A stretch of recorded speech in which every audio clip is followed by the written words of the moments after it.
So let's say you found a skeleton. How would you tell it's a dinosaur? You personally, how would you decide? Well, interesting question. I don't know. I'd have to do some research on that.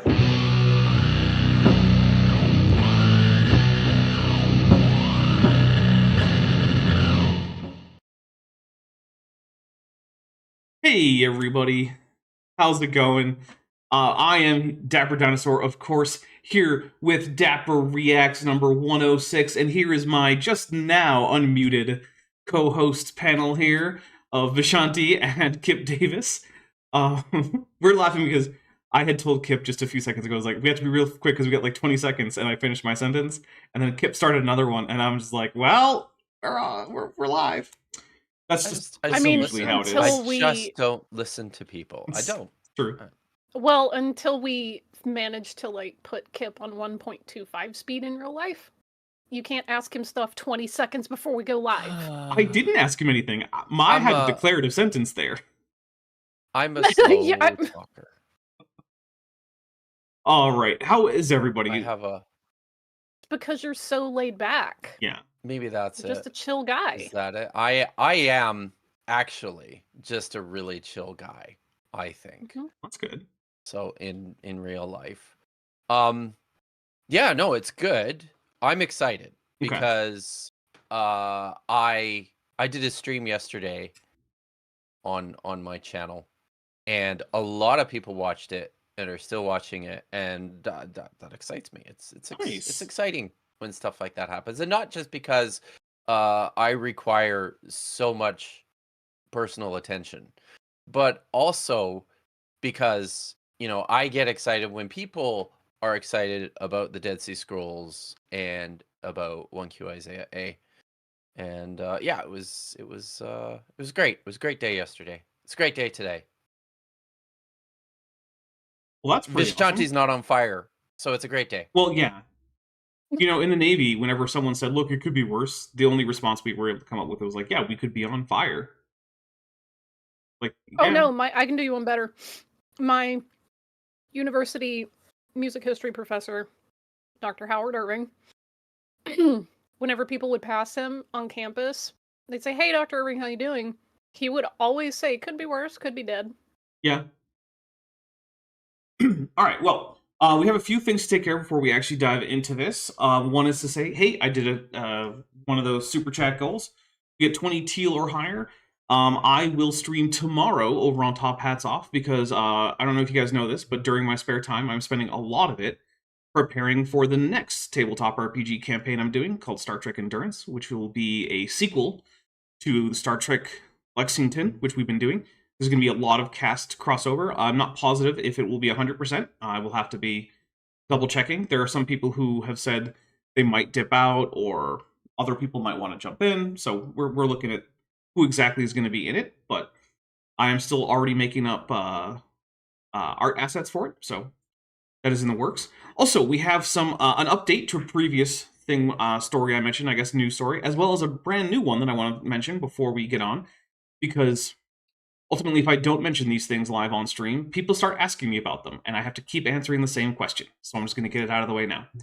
First, I believe actually a week ago, I let you guys know that Gunter Beckley of the Discovery Institute, a man who has at least once mentioned me by name on Evolution News, did in fact pass away in a car crash in Austria.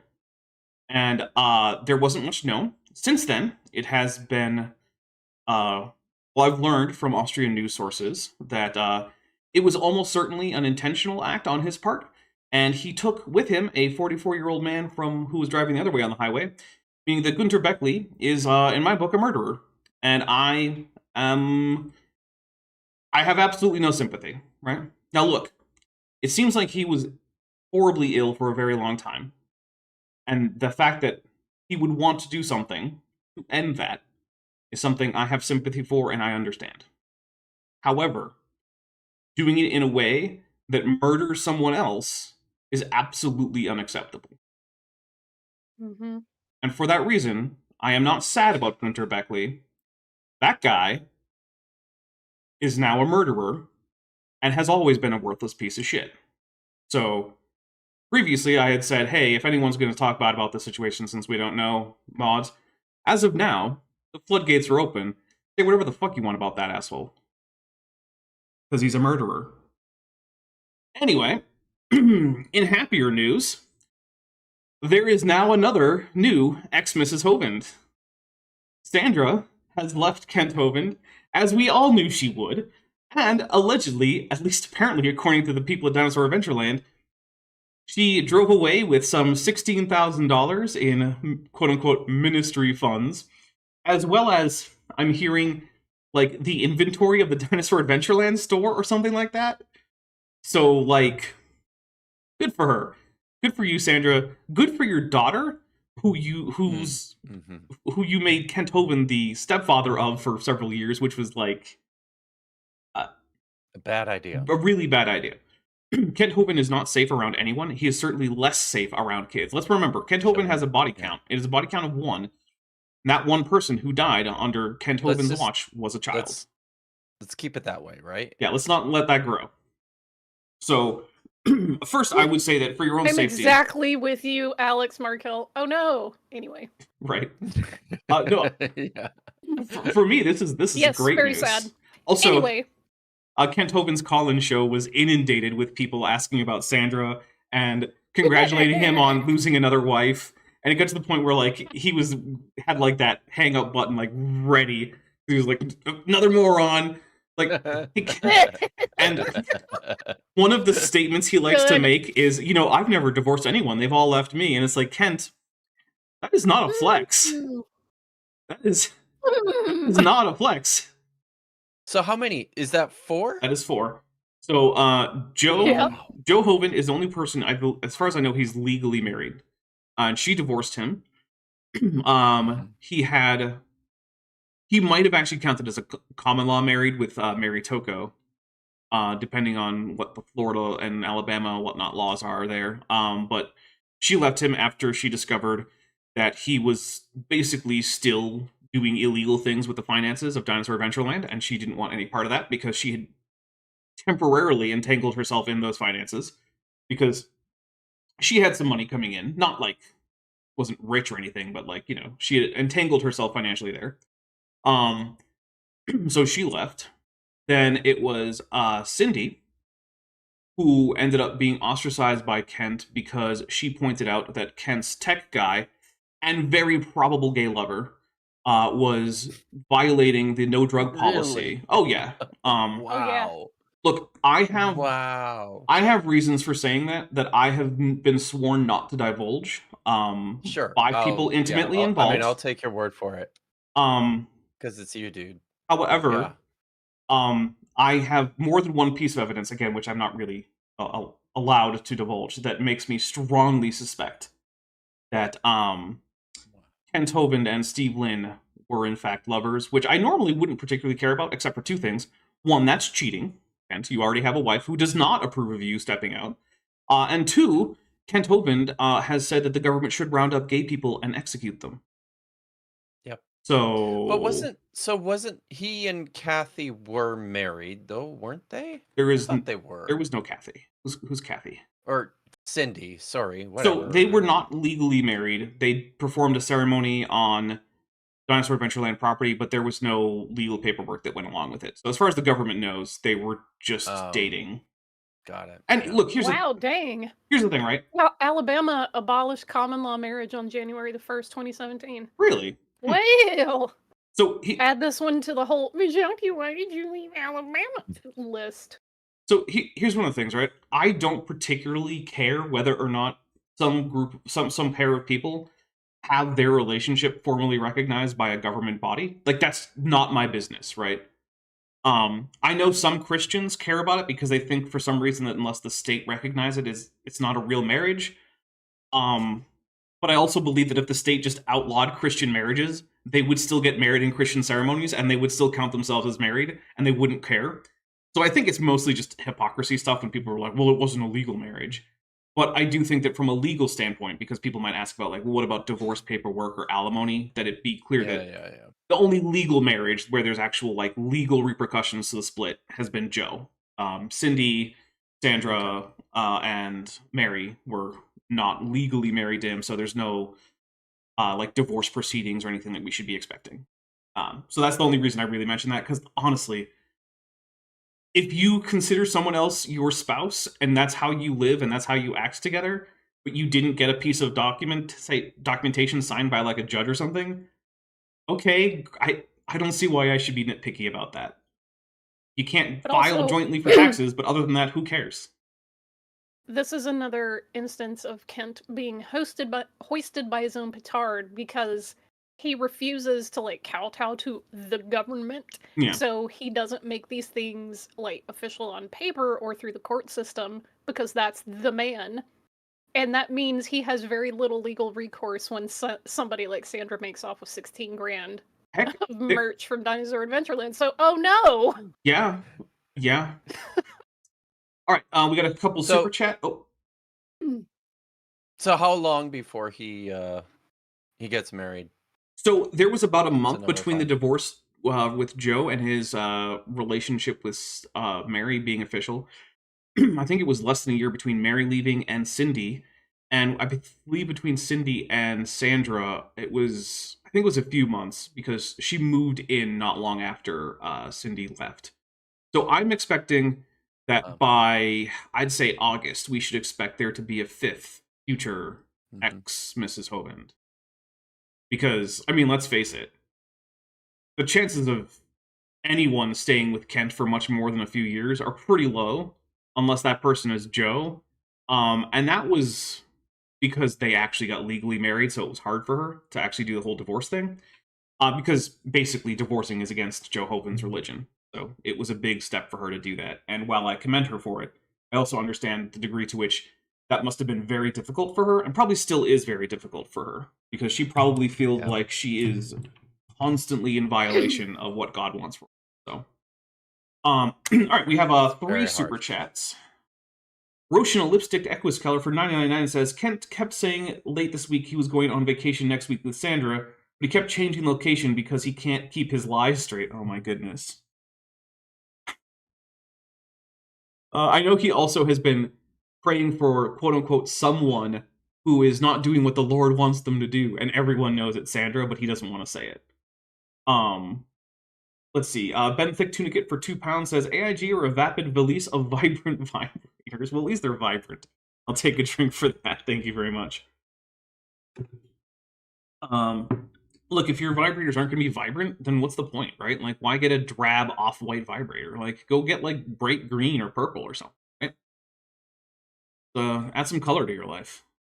Vishanti's just like, does it matter? I'm like, yes, Vishanti, it matters. No, that's exactly what I was thinking. I was like, does this matter? No, it matters. You gotta have a bright, colorful life. Otherwise, you'll get, like, sad and gray, and everything will be worse. Oh, you sweet summer child. Original lipstick Equiskeller for $4.99 says, Kent wouldn't do a legal marriage because that's a legal contract and involves asset sharing. Yeah. See, Roshan and I, same page. Yep. No, I'm fully in agreement that I think that is the big reason why he is doing this, is to avoid legal entanglements. And I mean, to be fair, I don't necessarily blame him. I think that the degree to which a lot of Western societies have turned like romantic or family relationships into complicated legal matters might not be ideal. But then again, I'm not exactly an expert in divorce law, so the F do I know? I would like to push back on this just slightly, because the more that I learn about ancient Near East, God, I don't want to use the word partnerships because that sounds too sanitized.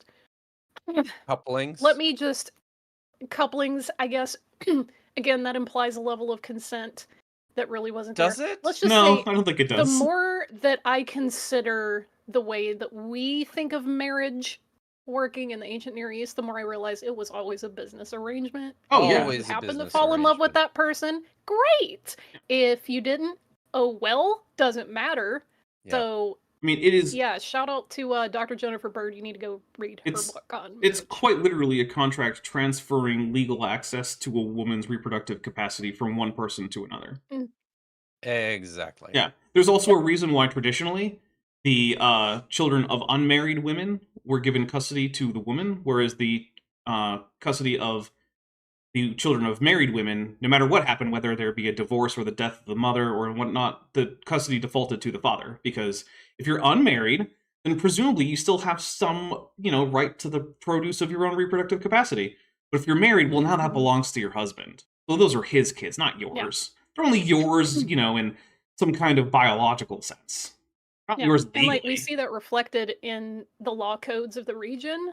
So yeah, to me, it's like that specific thing, the way that we think of that framework was always a business transfer and like asset. So I will say, I do think that the current Western conception of marriage is better than that. I am just saying, I don't know that it's at an ideal point in terms of how we complicate it in various ways. We've made some real progress there, like consent and choosing your partner is considered like important integral at all in the West. And choosing arranged marriages are pretty frowned on. Your partner. Yeah, and you can, unless the GOP has their way, no fault divorce is a thing.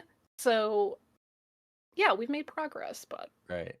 And it's it's just it's really important to point out, right? Like anyone who goes through this, the end of a relationship, the end of a marriage, right? Within a Christian cultural context, there's enormous pressure still to just hold on, regardless of what the circumstances are. And I mean, let's just say I'm getting a close-up view of some of this right now. But it's eye-opening how much people continue to default to this idea that if you're still a believer, or if you're still beholden to a certain reading of the biblical texts, then your own feelings should just not matter. Yep. Right? We got a few more super chats. Let's see. Metageeky Platypus Warlock for $5 says, Bodie botched bagel baking by babbling between batches before boiling the batter. With a bagel emoji, a Godzilla, a Mothra, a tiny little doggy, and both kinds of tunicates, which makes it half okay. So I will take a drink for that. Thank you very much.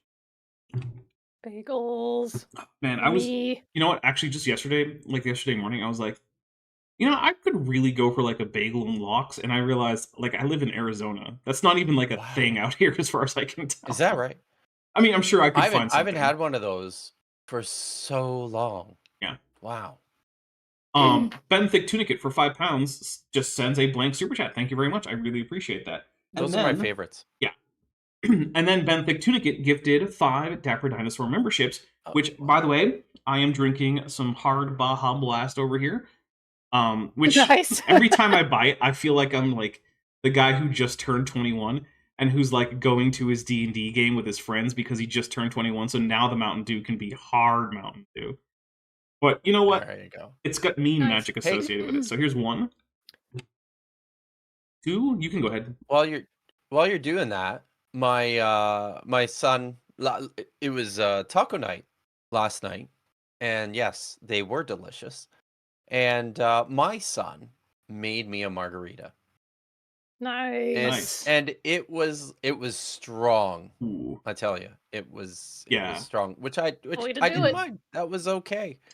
That reminds me, my dad's mom stopped letting my sister's husband make her drinks because when he mixes drinks, they are definitely on the strong side. No, on the strong side. And she was Dapper. like, "It's too much." Yes. Without doxing yourself. Okay. Are you north-ish of Tucson city center or east, west, south? North-ish. Good, because I just spent 20 seconds Googling, and there's a Bubby's Fine Bagels north of the Tucson Metro Center. So there you go. All right, send me a link. When you get a hankering, send me a link. Bubby's. I might, because it. Because if it's named Bubby's, they gonna do it right. Right. Yeah, my thing is like, I'm a really big fan of like the things I can walk to. Because one, it's I cheap, know. and two, like the weather here is actually usually pretty okay for walking. But Oh my that's God, definitely they have not within cheddar walking. jalapeno bagels. Ooh, that sounds really good. All right, so we are going to get into I'm just chapter listen. 16. I'm just a plain bagel guy. Just like That's it. I no just no really like cheese, no plain. butter. Oh no, I put cream cheese on them, but the That's not- actual bagel itself. Oh, just okay. Give me. Don't add all that you know, bacon or cheese or poppy seeds. I definitely don't want or bacon part of the bagel. grains or any of that shit. No poppy seeds though. It's- Come How on. dare you? How dare you speak that way of poppy seeds? Yeah, poppy seeds are the I'll best. have you know, sir, those are quite delicious. Just keep it off of my bagel. That reminds me. So when the science friends went to the Grand Canyon a couple years back, one of the members, who's not very public facing, so I'm not going to say who, made bagels while we were there from scratch. Like, well, okay, I mean, from like Did they wheat like and whatnot. boil them and everything? Yeah, boiled like, them with lye and everything. Oh, Yeah, yeah. Wow. It was quite delicious, and that was one of our breakfasts. We made a lot of our own breakfasts there at the Airbnb because it had a fully kitted out kitchen. So then one of them I made my roasted potatoes, which is one of my it's one of the things I make very well is roasted potatoes. And so it's not as easy as you think. Like there's a certain amount of time you have to boil them beforehand. You have to know how much vinegar to use in that water. You got to get just the right color on them. Like it's not just throw them in a pot art. and then toss them in the oven. Yeah. So yeah, we had some very good breakfasts when we were out there at the I just Grand want to Canyon. shout out Helen R with the correct bagel opinions. Oh yeah. They need to be cinnamon raisin, toasted with butter or unadorned. I am about that life. So I have well, first of all, I need to say that April Van Ryn is a Philistine. Everything bagel? Like, what do we mean by that? I'm curious to know like what. I want to tell you something onion, right now. sesame But seeds, before you seeds. do, I have to finish this. Okay. Before you do that, I have to finish this. We have French toast bagels, which are really good. Okay. And those are so okay. I'll confess, the plain bagel and the French toast bagel, and the French toast bagel is definitely the one that you just put butter on that one, and that's it, and it's okay. So you like black coffee, right? Yes. Okay. I want you to test me on this when we go to SBL in Boston later this year. Okay. Yeah. I will convert you to everything bagels with nothing more than a cup of black coffee.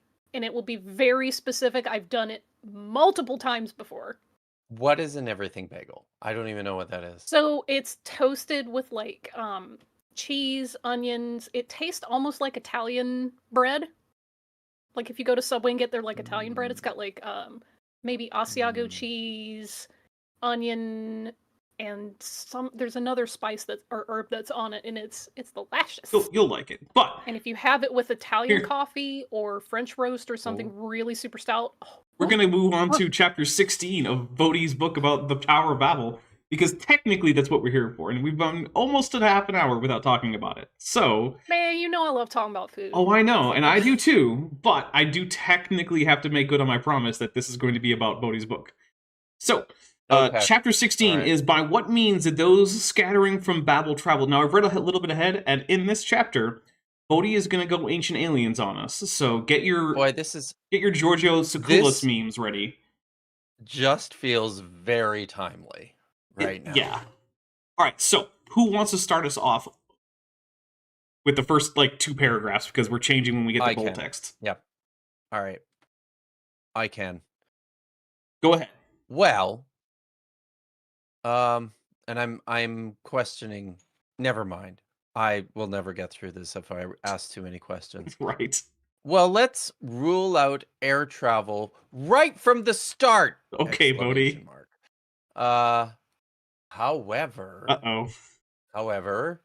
it is possible that advanced technology existed in these cultures, such as hot air balloons. Okay, we have to look at this footnote.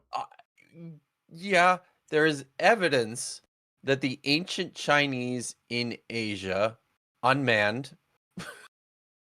What does that mean? he's Oh, I see. yeah. Yes. Okay. But this is not the right way to do this. No, it's not. There's evidence that the ancient Chinese in Asia, oh God, I'm As sorry. opposed to out of Asia, the ancient where- Chinese in North America. We can't. We're not talking about the ancient Chinese in North America or the ancient Chinese in West Africa. Just the ones in Asia, guys. Okay. And the Oh. Nazca in Peru, likely manned nearly 2,000 years ago, used balloons. The Nazca people may well have used these to help construct the famous Nazca lines and animal geoglyphs by attaining a height perspective above the desert floor. Yeah. Where's the citation for this? Oh, there is none. It's just Bodie's opinion that he's citing as if it means anything. And here's the amazing thing there. That is basically just going ancient aliens. Because here's the thing, guys. You don't need to attain great height in order to make crude stick figure animals out of a walking path.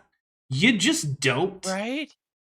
Or Yeah. to make monkeys with little spiral tails, or spiders with one extended leg. Right. That's just how you get to and from the spider, by the way. It's not anything more significant than that. It's just the path to the spider and away from the spider. Yeah. Okay. Yeah. So I gotta. no, there's no good reason to Man. think that the Nazcas had manned hot air balloons. For one thing, And we can. it wouldn't have needed them. No, clearly not. And we can. It's fair to point out here that nearly 2,000 years ago, whatever that means, because it's not 2,000 years ago. It's what is that? 1,800 years ago? Is that 1,600 years ago? It could be anything, because let's remember, Bodie Hodge doesn't actually believe in any of the timelines for which there is evidence. He only believes in timelines for which there is no evidence. Yes.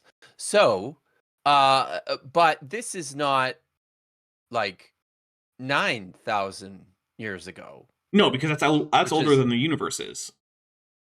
Oh, right. Okay. Please So, read the super sorry. chat. Allow me to I will read the super chats real quick. Lieutenant Matt the Navigator for 199 says, the Tower of Bagel. Yes. Yes. That actually sounds really good, and that might be the next thumbnail, is the Tower of Bagel. That's on a menu somewhere, guys. Oh, I hope so. It is. It should be one of those food challenges. Like, if you can eat the whole Tower of Bagel in 2 hours, your whole meal is free. Yeah.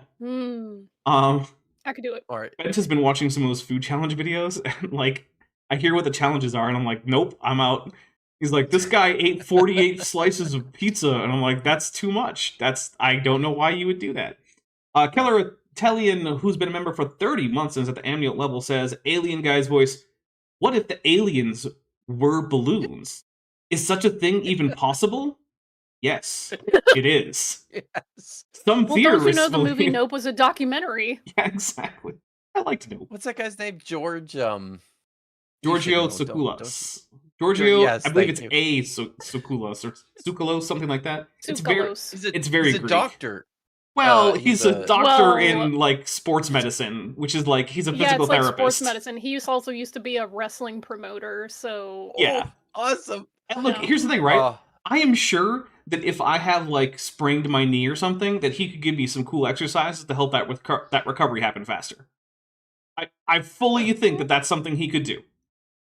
Does that qualify him to make wild statements that a catfish statue is actually a fighter jet from an alien civilization? No, it does not. And that is a specific claim he has made. A statue of a catfish from an ancient tomb was in fact a fighter jet. yeah. Ugh. Naramda puts for $5. Yes? no, read your super chat. Okay. Naramda puts for $5 says, why start by ruling out air travel, then discussing ancient air travel? Why? I don't know. The structure of this book is all over the place. Yeah.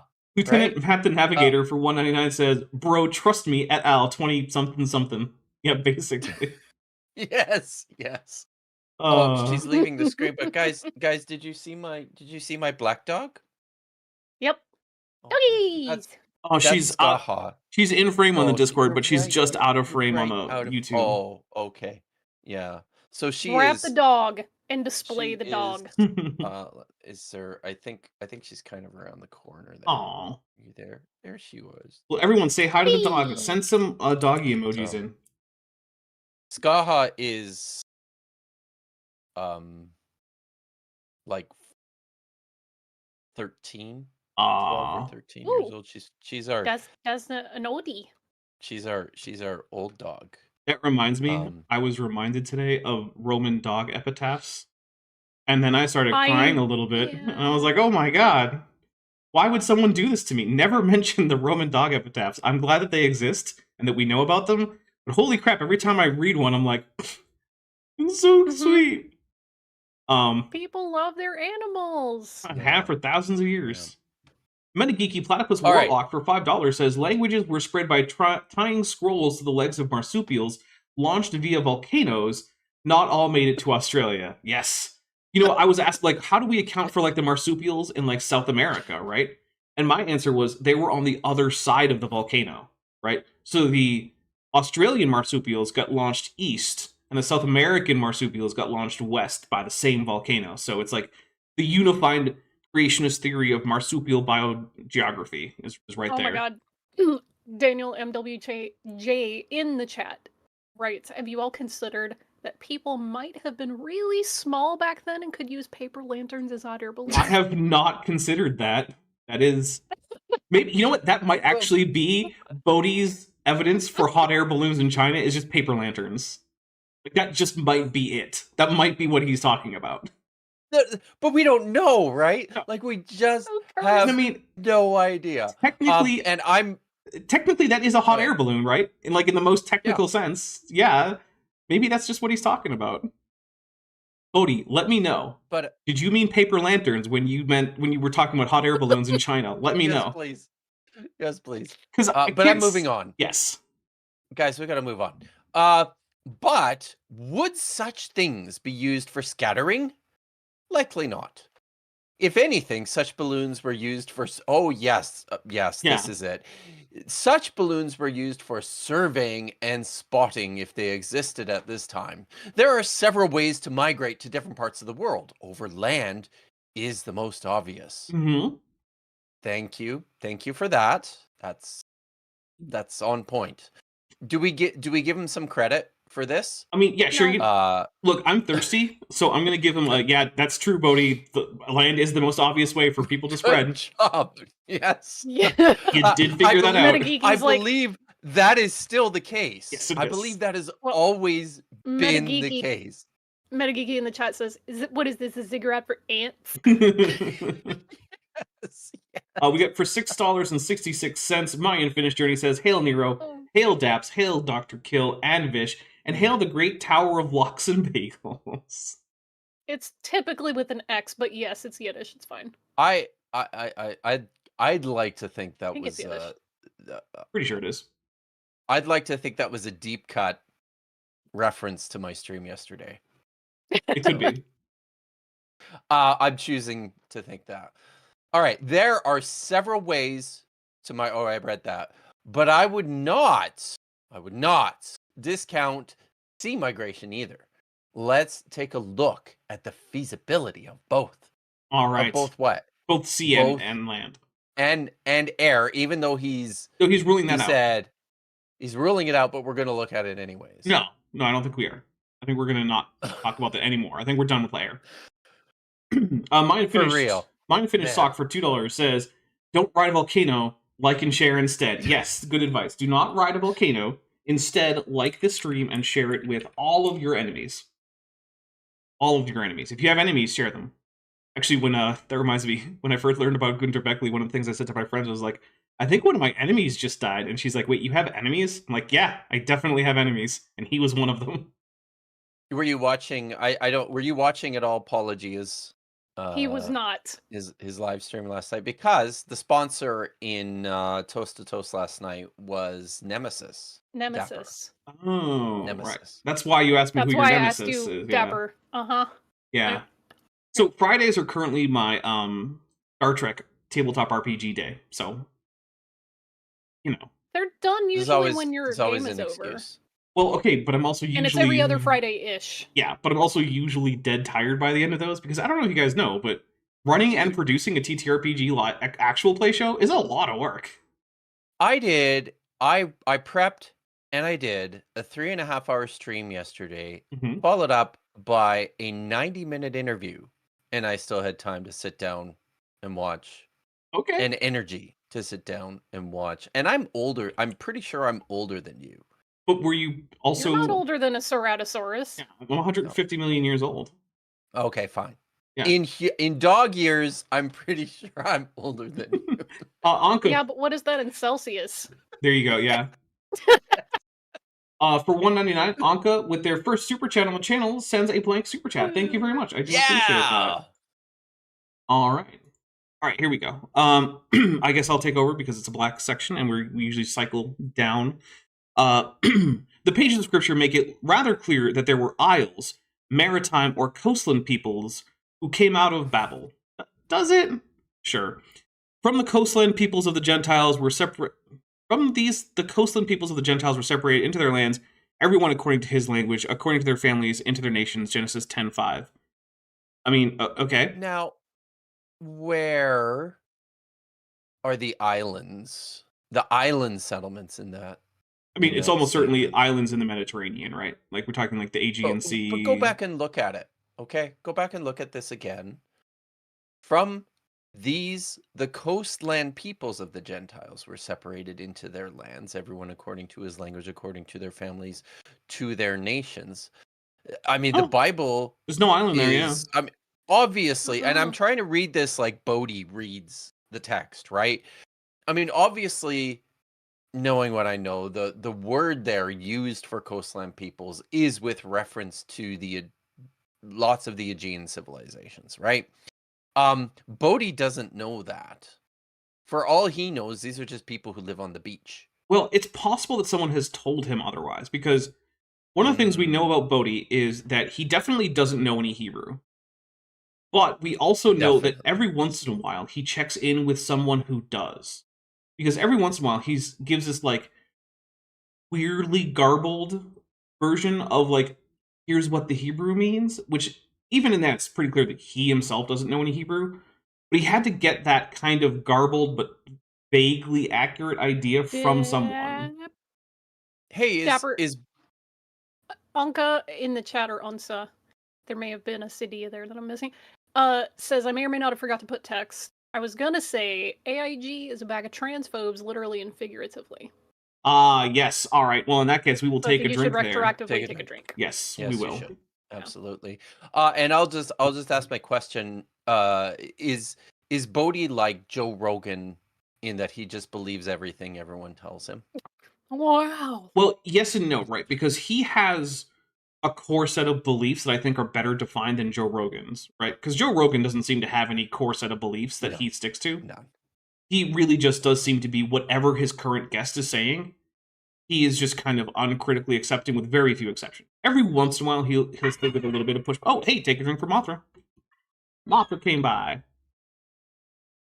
So, but yeah, Bodhi has a stronger set of a larger number of core beliefs, right? Like, he believes in the young age of the earth.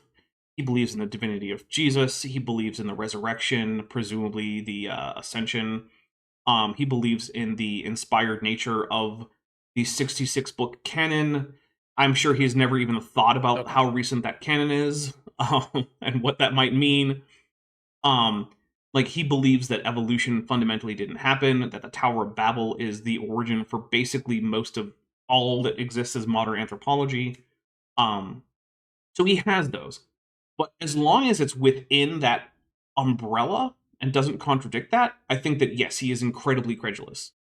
And that he will believe anything that does not contradict that, and instead supports it. Willing to put $2 of my own very limited cash on the fact that he thinks aliens and anything related to that are actually demons. Yeah, I would also suspect that that's the case. That he thinks that UFOs are aliens. But I don't think that's one of his, like, core beliefs. I think that's one of those things he's willing that's ancillary. Like he believes that, like, say, probably believes all bears are genetically related. But if you were to try to argue with him that, like, pandas aren't, he'd probably be like, well, I don't know, maybe, and then just walk away with that. So I think that's in the same category. Like, I do think he thinks that UFOs are probably demons, but I would say that he's probably open to changing his mind on that. But then again, not aliens, because that would imply no, evolution. yeah, it can't be aliens. Maybe it's a government secret program, which, to be fair, is more likely than aliens. Yup. In fact, some actual instances of UFOs being spotted are known to have just been now open but previously secret government programs for things like new aircraft. B-52. Yeah. So, like, that would actually be a reasonable take for at least some UFO sightings, because we know it's been true in the past. It's probably true now. Right. All right, so to go from coast to coast and island to island to settle require the use of boats and potentially much larger ships in due time. No, not necessarily. To go from coast to coast, you can walk. Mhm. That is Just takes a real long time. Yeah. So that does not require That boats, but island to Almost certainly island. happened. Yeah. Well, yeah, people definitely walked from one coast to the other. Island to island, though, I will say that unless they're very close by, yes, you're going to need a boat or a larger ship. Fair enough, Bodie. I'll take a drink because I'm Yeah. thirsty. Because Mhm. I don't care how good of a swimmer you are, water temperatures and currents. Well, it depends on what part of the world They're you're in, gonna right? win. Mm-hmm. But yeah. Let's see. This may have become their specialty. Okay. Those of Javan, Greece. Oh, he's talking about someone, like a name from the Bible. I'm like, when have the Greeks ever been Yeah. called Javan? Okay. It's with the Bible. Right. And Yeah. his sons, as tourists known for early piracy, and some Canaanites, like Phoenicians, were among the early tribes who settled many coasts in the Mediterranean Sea. Now, hold on. I feel like we know a fair bit about the Phoenicians, and that they were not native to Canaan, and that they, They're in fact, not came in much Canaanites. later. Yeah. They are not. Those are real far apart Canaanites. geographically. Yes. Yeah, we're going to take a drink for Bodie just dropping that Phoenicians were Canaanites, which they absolutely were not. They were I'm not. willing But to he's- also bet $1 that he got that confused with the Levant. Possibly. That he thinks Canaan is the region and doesn't realize. Yep. So the Canaanites Now- are like you can ethnically define this group. They speak related languages, they have related customs, and the Phoenicians are not part of that group. It's like calling Yes. Carthage like a Yes. Berber city. Like it wasn't a Berber city. I'm sorry that Berbers also lived there, but Carthage was not a Berber city. All right. Cries But in he's Georgia. like he's just lifting this straight out of Genesis chapter 10, right? And Yeah. here's the thing. Like when I teach about this, I actually spend when I teach about the Bible in my classes, I actually spend a fair bit of time in Genesis chapter 10 because I think it's really interesting and it's useful for helping us to get a sense of how the people who wrote these texts understood the shape of their world and the relationships of the people in it, the interrelationships, Mhm. their place in the world. But importantly, very importantly, we know for a fact that they got a lot of this shit wrong. Right. Right? Like the Hebrews who wrote this text thought that the Phoenicians were Canaanites. And we know They- they weren't. And we know for a fact they were not. So it just that's one of that's I'm going to just- check this just one of those things. this footnote Yeah, here yeah. too. For more. For more- Oh, oh, okay. Thanks. A- Thanks. ensuing maps. Excellent. Oh, good. So nice to put the maps in with the places that you're referencing as you reference them, but okay. I was hoping that this would actually be a reference as to why he thinks that the Phoenicians were Canaanites. Phoenicians. Well, Yeah. reverse, but yeah. Just see Genesis chapter 10. Yeah. So Lieutenant Matt the Navigator for 499 says, Bodie strikes me as the type to think a 50-ton airliner burning anti-collision lights is a 5-pound drone that flew in from China. Yeah, that he whole might. drone thing makes me so mad. People are just like, we're seeing drones and UFOs, and I'm like, have you literally never in your life looked at commercial airliners flying around Oh, once? so this is something specifically for Lieutenant Matt the Navigator based on his name and profile picture. It looks like in the next game, Star Trek Endurance, one of the players is specifically interested in being a beluga whale as their main character. So, just like Matt the Navigator from Lower Decks is a beluga whale, we might have our own beluga whale main cast member. So, Nice. Yep, because I So I have clearly a- didn't watch far enough in Lower Decks. no, you need to find out about Matt and Kimolu, the two beluga whales that live on the Cerritos. It's a good show. I enjoyed it, but I only got through, I think, 4 or 5 episodes. There's so many more. They're just finished. Yeah. Cerritos, is that spelled Cerritos? Yes, it's named after the city in California. Nice. So it's a California That's class ship. somewhat near me. So it's a California Hooray. class ship, and all of the ships in the California class are named after cities in California. So like there's I think there's an Altadena, there's a Cerritos, there's a whole bunch of them. Oh yeah. Yep. Altadena, love it. Altadena is also one of the places that got really. Yeah, I'm not sure that there is an Uh, Altadena in real life anymore. It might now just be in Lower Decks.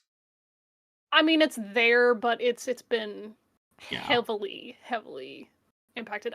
Nee is saying cetacean away teams.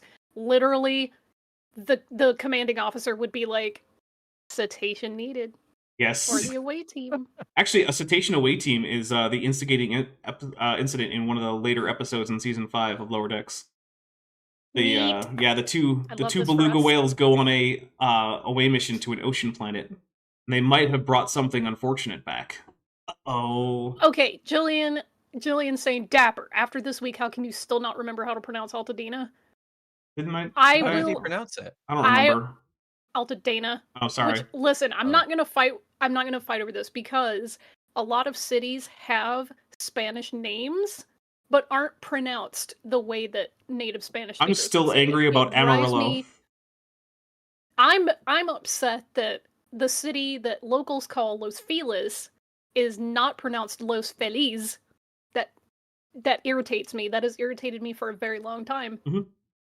I am Because the Spanish speaker in me is like, oh, Los Feliz. Yeah. And it's like, no. I am still angry at Amarillo, Texas for not being Amarillo, Texas. So, yeah. There's a fair chance that unless I know for a fact otherwise, any city name that is from Spanish, I will pronounce more or less like it's a Spanish word. Oh man, there was one city, I'm trying to remember which one it is, that is just so horribly mangled vowel-wise. When it comes to me, I'll blurt it out. Also, as someone from Massachusetts, I'm just used to everyone pronouncing city names wrong for basically everywhere. You ever been to Gloucester? No, because you've been to Gloucester or something. Yeah. Anyway, we need to remember that Noah was a capable shipbuilder. Okay. As were his sons, Noah lived for nearly 350 years after the flood until 1998 BC, according to Usher. Noah was a 90s kid. Got it. Noah and his son Shem, who lived 500 years after the flood, would also have been alive during and after the Tower of Babel, when the earth was divided by languages. Now, the reason that's surprising to people, right, is because the text of the Bible does not seem to indicate anything about the fact that these major characters were still around for these major events. You know why? For Sales, Kentucky. Because oh god. that's not how the authors were likely conceiving of it, because they weren't actually careful about the timeline of what ages they gave people in their genealogies, because the numbers were made up in the first place. So, does the author of the story of the Tower of Babel care that much that according to the previous genealogy that Shem should have been alive for the Tower of Babel? No. That's probably not a thought that crossed anyone's mind. And this almost single-handedly explains the shape and the volume of Second Temple Jewish literature, because boy, most of it is dedicated to fixing all those fuck-ups in the Bible. Yeah. It extends into Christian literature later. There's a reason why the harmony gospel was a hugely popular genre of Christian literature for a very long time. It's because the gospels don't tell a single coherent narrative, and if you want to make a single coherent narrative out of it, you're going to have to do a lot of work. And that work was called a harmony gospel. There's a whole bunch of them. They're all different. Some of them are interesting reads if you're into that kind of thing. But yeah, like this is a persistent problem with religious texts. They don't really correspond very well. That's also why in Islam, you have a whole theology about whether or not certain verses abrogated other verses, because there are contradictory verses in the Quran, which is the product of a very small window of time. So, like, even within that small window of time, we've got contradictions within a holy text. So, yeah, that's just a thing that comes up a lot. Roshan, a lipstick to Equiskeller for $4.99 says, or listen to people pronounce Tempe or Sawaro. I'm assuming that they're pronouncing it Saguaro. Yeah, they do that. Well, in Spanish, the GU can go either It's way. an ambiguous word, I'll grant you. But also they're For like any Spanish speakers in the crowd, you just got that pun, and you're welcome. it's also one of my favorite plants because they're gorgeous. And have you ever seen a saguaro in person? I don't think so. I highly recommend it. I have. The only Is places it like a plant? it is a plant. The only places you can really find them cactus. are in Sonora, Mexico, Arizona in the U.S., as well as a tiny little sliver of California in the U.S. And by a Boy, tiny so little I would have to sliver, I mean like go the southeast. somewhere Yeah, you would have to go to see it. probably to California middle or of the Arizona. desert. If you go to Phoenix, so that's Arizona, they'll be all over. Probably not happening. Just go to Yeah. Phoenix in the winter. Just go to Phoenix. In the winter. Okay. Just go to Phoenix. Don't go in the summer. It'll be like 45 degrees. Yeah, it's Yeah. it can be downright dangerous. I've told the story before, but I don't think I told Kip. My mom visited Phoenix once, and we were at the botanical gardens in Phoenix, and my dad and I had just finished our big water bottles very quickly because it was, I think it was about Hot. 41 degrees or something Celsius. And so we were refilling our bottles at a water fountain, and we're like, oh hey, give me your bottle, Mom. He's like, no, I'm good. And both my dad and I were just looking at each other. We're like, what? We look back, and she's got like 2/3 of her bottle of water left, and we're like, oh no. So we bring her into the shade, and we're like, you need to, we're gonna watch you finish this bottle of water right now. And she's like, why? Trust me. So as she's drinking, she's like, oh, I don't feel too good. We're like, yeah, you're dehydrated. You've been in the desert in like 41 degrees for the last hour and a half. You're getting dangerously close to like heat stroke. Keep drinking. So yeah, my mom almost had the heat stroke out in the middle of the botanical gardens because she just wasn't. Because here's the thing, right? 41 sounds horrible, but when it's like 15% humidity, your sweat is cooling you quite effectively. So it actually doesn't feel that hot because you're sweating a lot. But what does that mean? That you need to hydrate. You are just hemorrhaging water from your body. It's just pouring right out of all your pores. Well, not all your pores, obviously just the sweat glands, but still. All right. Lieutenant, actually, let me make sure I didn't miss anything. I did. I was about to miss some stuff. Yeah. Okay, Josh McGee's for $5 says, Massachusetts names were pronounced by residents who weed out visitors or those who have newly moved to the state. I mean, that is not inaccurate. There's so many, like Gloucester, is one of the big ones. Is There's also Worcester. You can't, if you say the R's, you're automatically an outsider. Worcester. If you say Worcester, no, get out of here. What is this? What are you from, like Connecticut or something? Get out of here. All right, Roshino Lipstick Equus. Get out of here. Roshino Lipstick Equus Keller for $4.99 says Shibboleth. Yes, basically, most Massachusetts, well, not most, but a large number of Massachusetts city names are in fact Shibboleths. Lieutenant Matt the Navigator for $4.99 says, I love how North and South Carolina have towns called Beaufort, which are pronounced differently. South Carolina has the wrong way. Nice. I also like that New Hampshire has a dairy and a Londonderry, because over in Ireland, that's the same town, and which one you call it basically goes as to whether you're a Republican or a loyalist, aka a Protestant or a Catholic, and like people fight about it. Yeah. But then when Irish people came over to the United States and started setting up cities in New Hampshire, they were just like, you know what? We could have both. We could have a dairy, and then right next to it, we could have a Londonderry, and that we could just do that. And that's so. I had an Irish professor of mine comment a lot on how those identities don't seem to translate very well to the American Irish like immigrant population, where they were just like, maybe we just don't have to care about this so much anymore. Yeah. This guy, it's annoying though. I just I'm putting that in the chat because in my home and native land, when we had to learn geography, there are two provinces on the eastern seaboard, what we call the Maritimes. And the capital of one is St. John's, and the capital of the other is St. John. And that's, as you can see, that's annoying. Yeah, it's annoying. Yeah, it's annoying, you guys. Is it genitive case or no? I'm pretty sure it's genitive. But anyways, Joshua Geese for $5 says, go to see them at the Desert Museum in Arizona. Super cool place. Yes, the Desert Museum is indeed a cool place. I do like that place. You would have to go pretty far outside of Phoenix to get there, but it is very nice, and they also have some live animals. Like Vancouver, far outside of Phoenix? That far? Or is it not that far? I don't understand the question. Like, how far? Oh, is it like if is it when you say it's pretty far out of Phoenix, does that mean like it's as far out of Phoenix as Vancouver is out of Phoenix? No, it's much closer. But it is Yeah, the kind of place.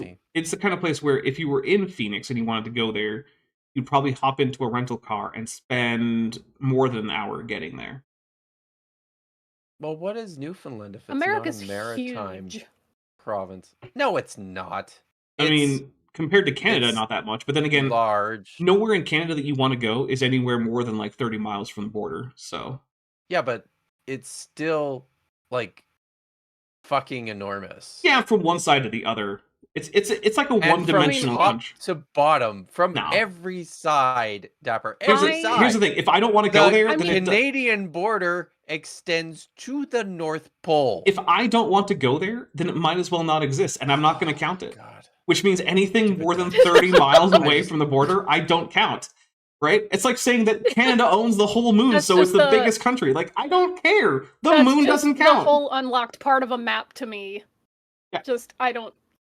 Yeah, it's like on a video game where they're like, these are the mountains that surround Skyrim. It's like, can I go there? No. Okay, then they're not part of the map. The way you're talking, this is why flat earthers still think that there's habitable land beyond the ice wall in Antarctica. You realize this, maybe. Right? Hey, if it helps, this is the exact. If it helps, the exact. If it helps, I also think that Wyoming and North Dakota don't count. Oh God. And only small parts of Alaska count, as far as I'm concerned. Well, what about Cheyenne? That's a pretty cool town. Is it? Have you been there? Because I have. Icky history, but I mean, Look, I've been to Cheyenne. They weren't big enough to have like more than what they had like a Target. They didn't have any other electronic stores when I asked. It's basic. How many Targets do you need in a city? Like in a state's capital city, at least 2. What? Yeah. The population density doesn't necessitate that's 2 Targets. That's why Wyoming doesn't count. My goodness. Boring Turtle, who's been a member for 3 months, says, as a writer, I can confirm that plot holes are nigh impossible to avoid without being super OCD. Having the Bible be consistent is like having a corpus of fan fiction be. And that's the thing. A lot of the Bible is basically ancient fan fiction spinning off of older stories, many of which are also in the Bible. Right? Like, that's a lot of what's going on there. And as with canon today, sometimes the fanfic is better. Shout out to First Enoch. I made a really good Shout video out to about First this. Enoch. Correct. I made a really good video about this, guys. You should all check out my my video on the Dead Sea Scrolls and Star Wars. Okay. Yeah, and I'm with Lieutenant Matt the Navigator on this one. Wyoming gets cool points specifically for Yellowstone and Grand Teton. I mean, all right, fine. I guess they can. Those sections of Wyoming can count. The rest doesn't count. Plus, I just like the fact that you'll be laughing when the freaking Yellowstone caldera goes off. Wyoming will have the first laugh. Well, I just like the Grand Tetons for the name because that's French for the big tits. So I appreciate that. Yeah. Pelagic Thought with the thorn in the name there, who's an amniote and has been a member for bring back seriously and has been a member for 12 months. It says meet. Have a goodeth day and have a pie. Savory or sweet pie is good, but what is pie? For me, pie has to have a pastry crust and a filling, and that's it. If you have those 2 things, you're a pie, and it doesn't matter if you're savory or sweet or cream cheese, because cheesecake is just a pie. Gosh darn it. That to me is what a pie is, and it doesn't have to have a top cover of pastry, but it can. I usually like it when it does, especially if it's a savory pie. Like if I've had an open meat pie, go put some puff pastry on top or something like that, and then bake it. Now I just want like some beef and onion pie.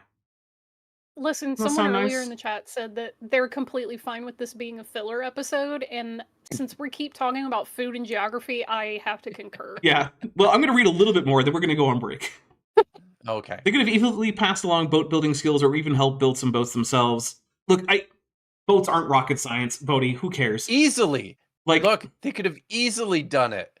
here's the thing. It doesn't matter whether or not there were previous boat builders. All you really need to spread around most of the world is like a hollowed out log. Like, that's it. It's not that complicated, guys. Many ancient boats were quite impressive. Okay, I guess. So it would not surprise me if any people traveled by ship, sure. Some modern experiments have helped understand that even simple, smaller boats such as the Ra 2 made from Totora reeds can cross the Atlantic Ocean. Yeah, that was that guy who tried to cross the Atlantic Ocean in like ancient Egyptian sailing technology, and he managed it. Okay, Poor great. Heyerdahl has entered the chat and he's mad.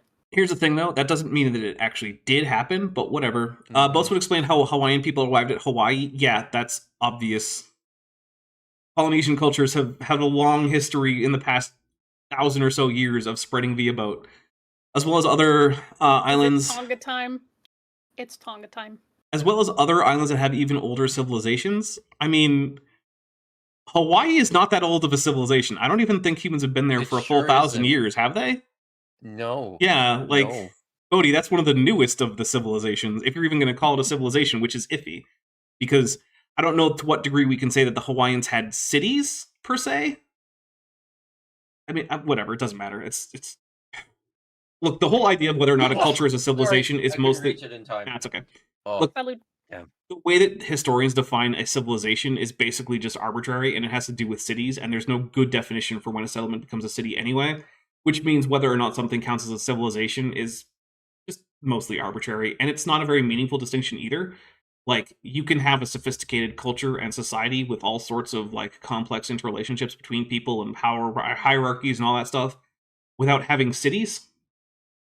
I mean, the Mongols sure seem to manage that pretty well, having a complex society without really building any cities. Of course, they are the greatest exception to every rule in history. You can come up with near infinite rules about history and then just say, except for the Mongolians. They don't. Except for the Mongols. Yeah, except for the Mongols that, you know. Mayan history has a legendary leader, Itzama, who has since been deemed godlike. Okay. What do you mean who has since been deemed godlike? Presumably since his life, I guess? Who brought them east via the water. Okay, that's... Bodie, that's like taking seriously like the Iliad as like the actual history of Rome. Like, what? Stop it, Bodie. Please stop. Why is Romulus godlike, and Remus were later considered godlike? Why is godlike in quotation marks there? Oh, to let his good Christian readers know that that's a bad thing. That's literally it. Because when I do things like this when I write, usually I put those things in quotation marks to indicate that that's something that has actually been cited. Yeah, no, this is source. These are scare quotes in the most literal sense. They are meant to scare his Christian audience into being not okay with this. It is difficult to say when the Mayan civilization began and when the earlier Olmec civilization, which we know little about, left off. This leader could very well have been the one who brought Olmec people to the Middle America by boat. Even the language of the Olmec uses a West African script. I'm sorry, what? Oh my god, no! Yeah, we're taking a drink and we're going to talk... Can I just rage in Mesoamerica for a second? Oh my god! You do that, but in doing that, I'm going to leave to get a new drink and count this as our break if you want to do that. Does that work for you? What are we doing? You know what? No, I'm just going to say this. Okay. The Olmec civilization is, by all reasonable metrics, older than the Maya and the Mexica and the Toltecs. There's overlap. They were not African. Stop saying that the Olmecs were African. They were not. I love that our literally indigenous inhabitants of Mesoamerica today in Guatemala and other like Central American countries still look like those Olmec heads. I get so freaking... But there's this certainly very high quality source here. Yeah, the perspective. Oh my goodness, I tried to click on it. My bad. Amazing. Oh, and now I have to scroll all the way down. Amazing. Oh, no. Wow. My bad. I clicked it like an idiot, thinking that might Well, work. Oh dear. We'll tell you You what. know, none of almost We none of should his know. things are gonna work. We should No, know I better. So- guess I we know should Well, have sure, known yeah. better. So here's what we're gonna do. While this is loading back up as a PDF, which is apparently forever taking for some reason, we are gonna take a quick break. When we come back, maybe Vishanti will have more to say about the degree to which noticing that some statues have kind of broad noses is not good grounds to say that therefore there was pre-Columbian contact between Oh. West Africa and Central America, because Ouch. that is the entirety of the argument there, is like, yeah, but why statue have big nose though? Oh my Yeah. god. Mm-hmm. That's it. That's the long and the short of it. And if you've ever seen those like counter argument infographics, it literally shows indigenous people to Central America now who still look like that with Mhm. broad flat noses and Yeah. very like larger than many Western lips. It turns And it's out just like that doesn't make you that, like African. That's in many other insanity. cases, judging ancestry on the basis of very superficial phenotypic characteristics is pretty dumb and kind of racist. So, good job, Bodie. You're carrying water for racists, even if that isn't your particular belief. Which is some of the thing that comes up a lot with young Earth creationism, right? They do a lot of water carrying for things that they say they don't like racism. And they will Yes. get mad at you for saying, hey, you're spreading racist ideas, because they're more offended at being called racist than they are spreading racist ideas. Well, yeah. Love Yeah. that. And the thing is, like, can you believe in ancient West African and Central American contact pre-Columbian times without being racist? Yeah, obviously. However, But why are Wh- you yeah, positing that? and also the ideas that lead people to believe that are very closely connected to just regular old racism. Yeah, they are. All right, so we're gonna take a quick break. I'm gonna It's the grab same myself. reason that Graham Hancock gets Right. so baffled. Like, I don't understand why people keep accusing me of being a white supremacist. It's just that a whole chunk of my fans are white supremacists, and I'm parroting all the stuff that they say. I just don't understand. virtually- I'm not racist. Virtually everything he believes was first posited by the Tula Society. You know, the guys who basically invented the Nazi Right? Party. Yes. Yeah. Yes. There's a channel I'm going to recommend when we come back from the break. But here's the Okay. break. Bye, everybody. We'll be right back.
Okay, we are back. Thank you very much for sticking with me. It looks like actually I think we gained viewers.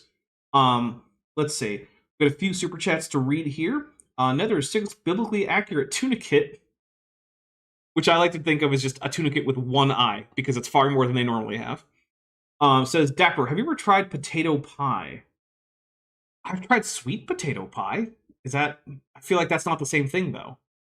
Well, in that case, I might not have. That was really starchy, but then again, so was sweet potato pie, and also like most sweet pies.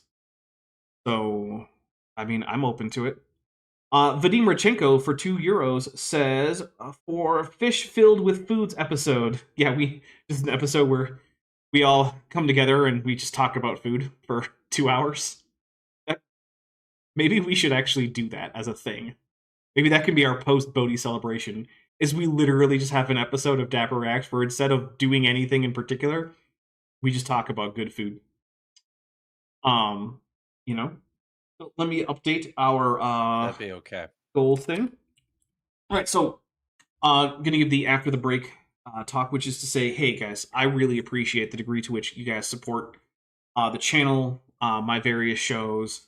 You know, this is basically the best thing I've done as far as you know, a way to make money. It is one of the few things I've ever done that have earned me money that I actually feel passionate about, that I at least most of the time wake up looking forward to doing.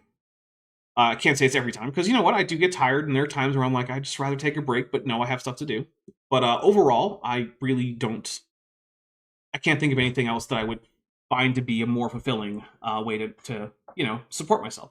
That being said, though, that support is almost entirely dependent on my audience. So if you are someone who is currently not supporting, but you're thinking that, hey, I really like this channel, I like what Dapper does, or you're just like, you know, there aren't that many Ceratosaurs out there, maybe this one deserves a little bit of help. There are some great ways to do that. There's the Patreon, that's one of the best ways, that's where I get to keep the most of the money. There's also channel memberships, which I just noticed Lieutenant Math the Navigator gifted 5 of those, so we will be adding those shortly. And both of those give you access to my Discord server. They give you early access to my scripted videos. One just came out this past Thursday. I'm hoping to have one out by like midweek next week. Of course, don't hold me to that because you never know what's going to happen. Sometimes, like, you know, my computer crashes and I lose files or something. Like, so that's the goal, but who knows? But yeah, and those start at $1 a month on Patreon or $1.99 on the channel memberships. You can also get a 15% discount on the Patreon if you go annually. If an annual or a monthly pledge isn't your thing, but you still want to help out, there's always super chats. There's also, I have an Amazon wish list. I also have merch below this video if you want to get a cool Dapper Dinosaur t-shirt or a mug or something like that. Also, I want to say that I have linked Vishanti and Kip, both of whom have Patreons, and I believe Kip does not, but Vishanti does have an Amazon wish list. So, Kip, why don't you have an Amazon wish list? And it's not correctly linked is it not? My videos. So I need to go and change that. Oh, okay. My apologies for that, Vishanti. At least that's not on and me. No, it's not my screw up. It's yours. That's what I worry about. Did I screw it up? I'm like, oh no. All right. So that is just the quick thing there. Now we have a couple things to read, and then Vishanti has something that she has discovered that we're going to talk about. Metageeky Platypus Warlock for $5 says, pushing for endurance stream. Bodie, this is not how the out of Africa theory works. Oh no, it's not. It's true. Oh no. To be fair though, he believes in the out of the Middle East theory, which isn't a theory and which has been conclusively disproven, but that's okay. And then Lieutenant Matt the Navigator has gifted 5 Dapper Dinosaur memberships, which means that I'm going to take 5 drinks while Vishanti tells you about her recent, and by recent I mean during the break. Before she does it, did you see Pibblepunk Half Dog Half Canine's comment? Ways up there. Google just accepted a $5 super chat from me, but then didn't display it. Oh, I'm sorry, Pibblepunk. What? Tell you what. Tag me with what the super chat was supposed to say, and I'll read it out as if it were a super chat. Because that's not okay. All right. So. Vishanti, I'm going to take my 5 drinks. You go ahead with what you've discovered. So, the citation on the screen, number 8. cites Paul A. Barton in the Olmecs and African Presence in Early America. And I was like, this is probably like the Afrocentrist people who were very much angry that Europeans destroyed a lot of their connection to their cultural heritage. So in response, they're just going to take everyone else's. Yeah, which very I don't appreciate. Yeah, very Thank you. inappropriate response to a very valid grievance. Yeah, exactly. Thank you. So there's a lot It's of like people out there who will be apocalypticism. like, actually, every ancient culture was African, and it's like, no. A big example is when you're scrolling through the wackadoo side of like Instagram or Facebook, and you see people going, the Olmecs were black because they have broad noses and sometimes bigger lips. Again, that's not correct. So David A. Barton wrote this piece in 2001 for The Perspective, which, to its credit, does present differing sides of controversial sometimes topics. Things For like real, politics Vish, and is history this- and all the different things. This link that you sent to us, though, this is the citation. this is the source. Yeah. This is the right? source. It is Mhm. it was created on apparently like GeoCities or AngelFire, which Oh is my definitely God. how I want my like scholarly history to appear. Just saying. Can So, you the imagine opening citing this in sentence- anything other than a critical manner? Yeah. So this What? opening sentence is incredible. Quote: according to an archaeologist Mhm. who recently participated in archaeological work in Mexico, doesn't name which part, one of the most ancient civilizations in the Americas, the Black Negritic Nigritic. Olmecs, Oh, wow. developed a calendar that goes back to about 3,113 years before Christ. Oh, The this gets even archaeologist who better. appeared on the Art Bell show made that point. Oh, End wow. quote. So Bodie is citing someone whose citation goes back to the Art Bell show. The Art Bell show. I'm taking a drink. I can't with that. Oh my! Imagine having your source go back to the Art Bell show and just saying that as if it's just the gospel truth. Like those are those Oh. are the sorts of Ooh. citations. There are going to be when you're doing actual PhD work, not the I think this is probably what Bodie thought he was doing.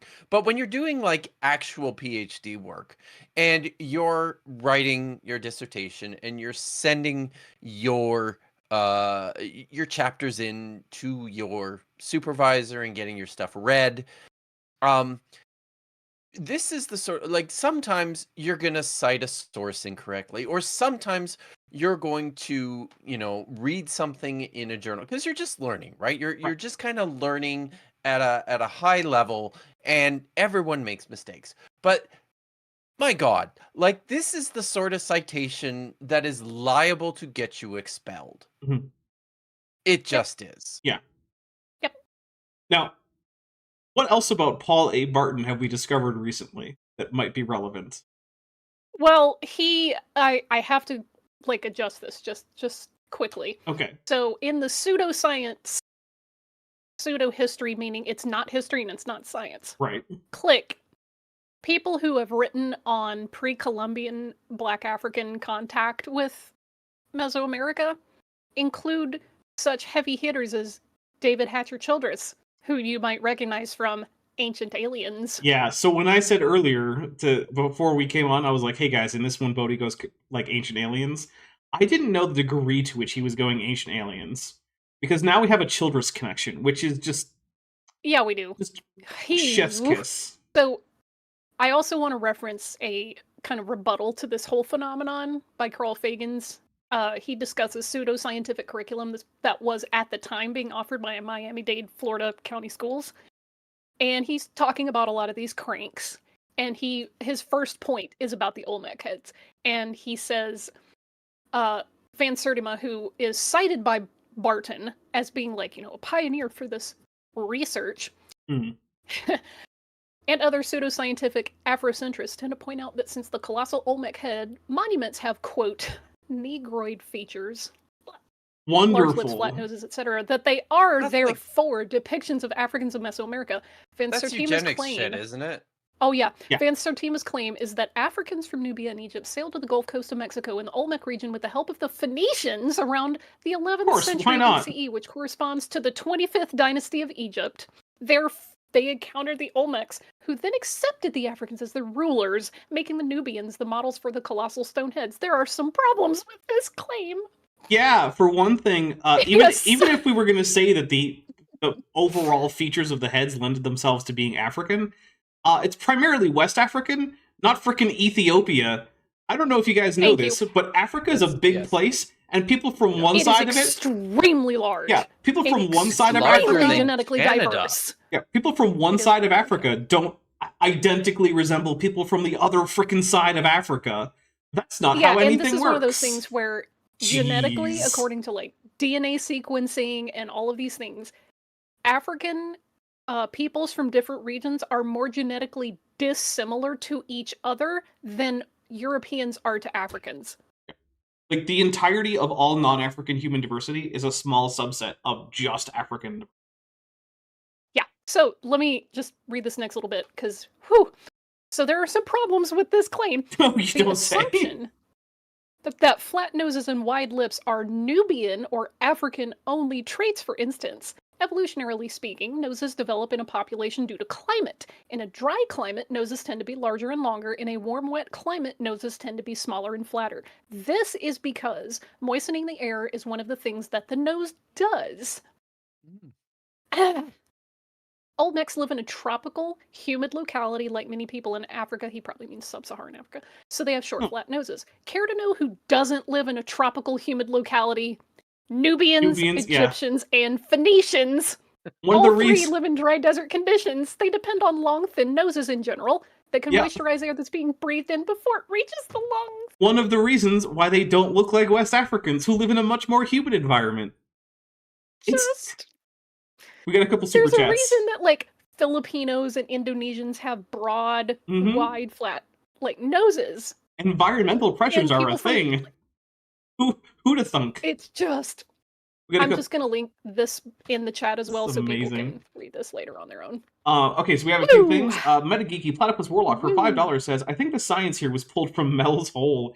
Yes. It was. Yes, it was. Roshina Lipstick Equus Keller for for $4.99 says, do they want to bring back phrenology? I mean, it sounds like it, right? It does. Yes. God. Bethany just became a member at the amulet level, so send in some tetrapods. Pelagic You tunicates. always see And the sessile I always see the tunicates. amniote level as the ammonite level. I could But change it, I That's suppose. just me. But see, the thing is, for you and me, Ammonite mean very different things. For you, that's a people group from like the ancient Near East. Yeah. For me, those are spiral-shelled cephalopods. Which is why one of my well, yeah, that's why one of my favorite Bible memes is just a picture of like the cephalopod Ammonite saying, "Fine, I didn't want to be part of your congregation anyway." Because Ammonites aren't allowed to be part of the congregation of the Lord. Yep. Pillowpunk, half dog, half canine for $5 says, Bodie's reasoning process is practically a step-by-step illustration of how to build a conspiracy theory. Got a refund, so here you go. Thank you. And yes, it very much is. Then, let's see. Insula for 50 Nokias, which is great because my phone has a little bit of a cracked cover and a Nokia. It's not a Nokia, dude. We know what it is, Kip. It says right there, Nokia. We know what it is. Let me have my phones, please.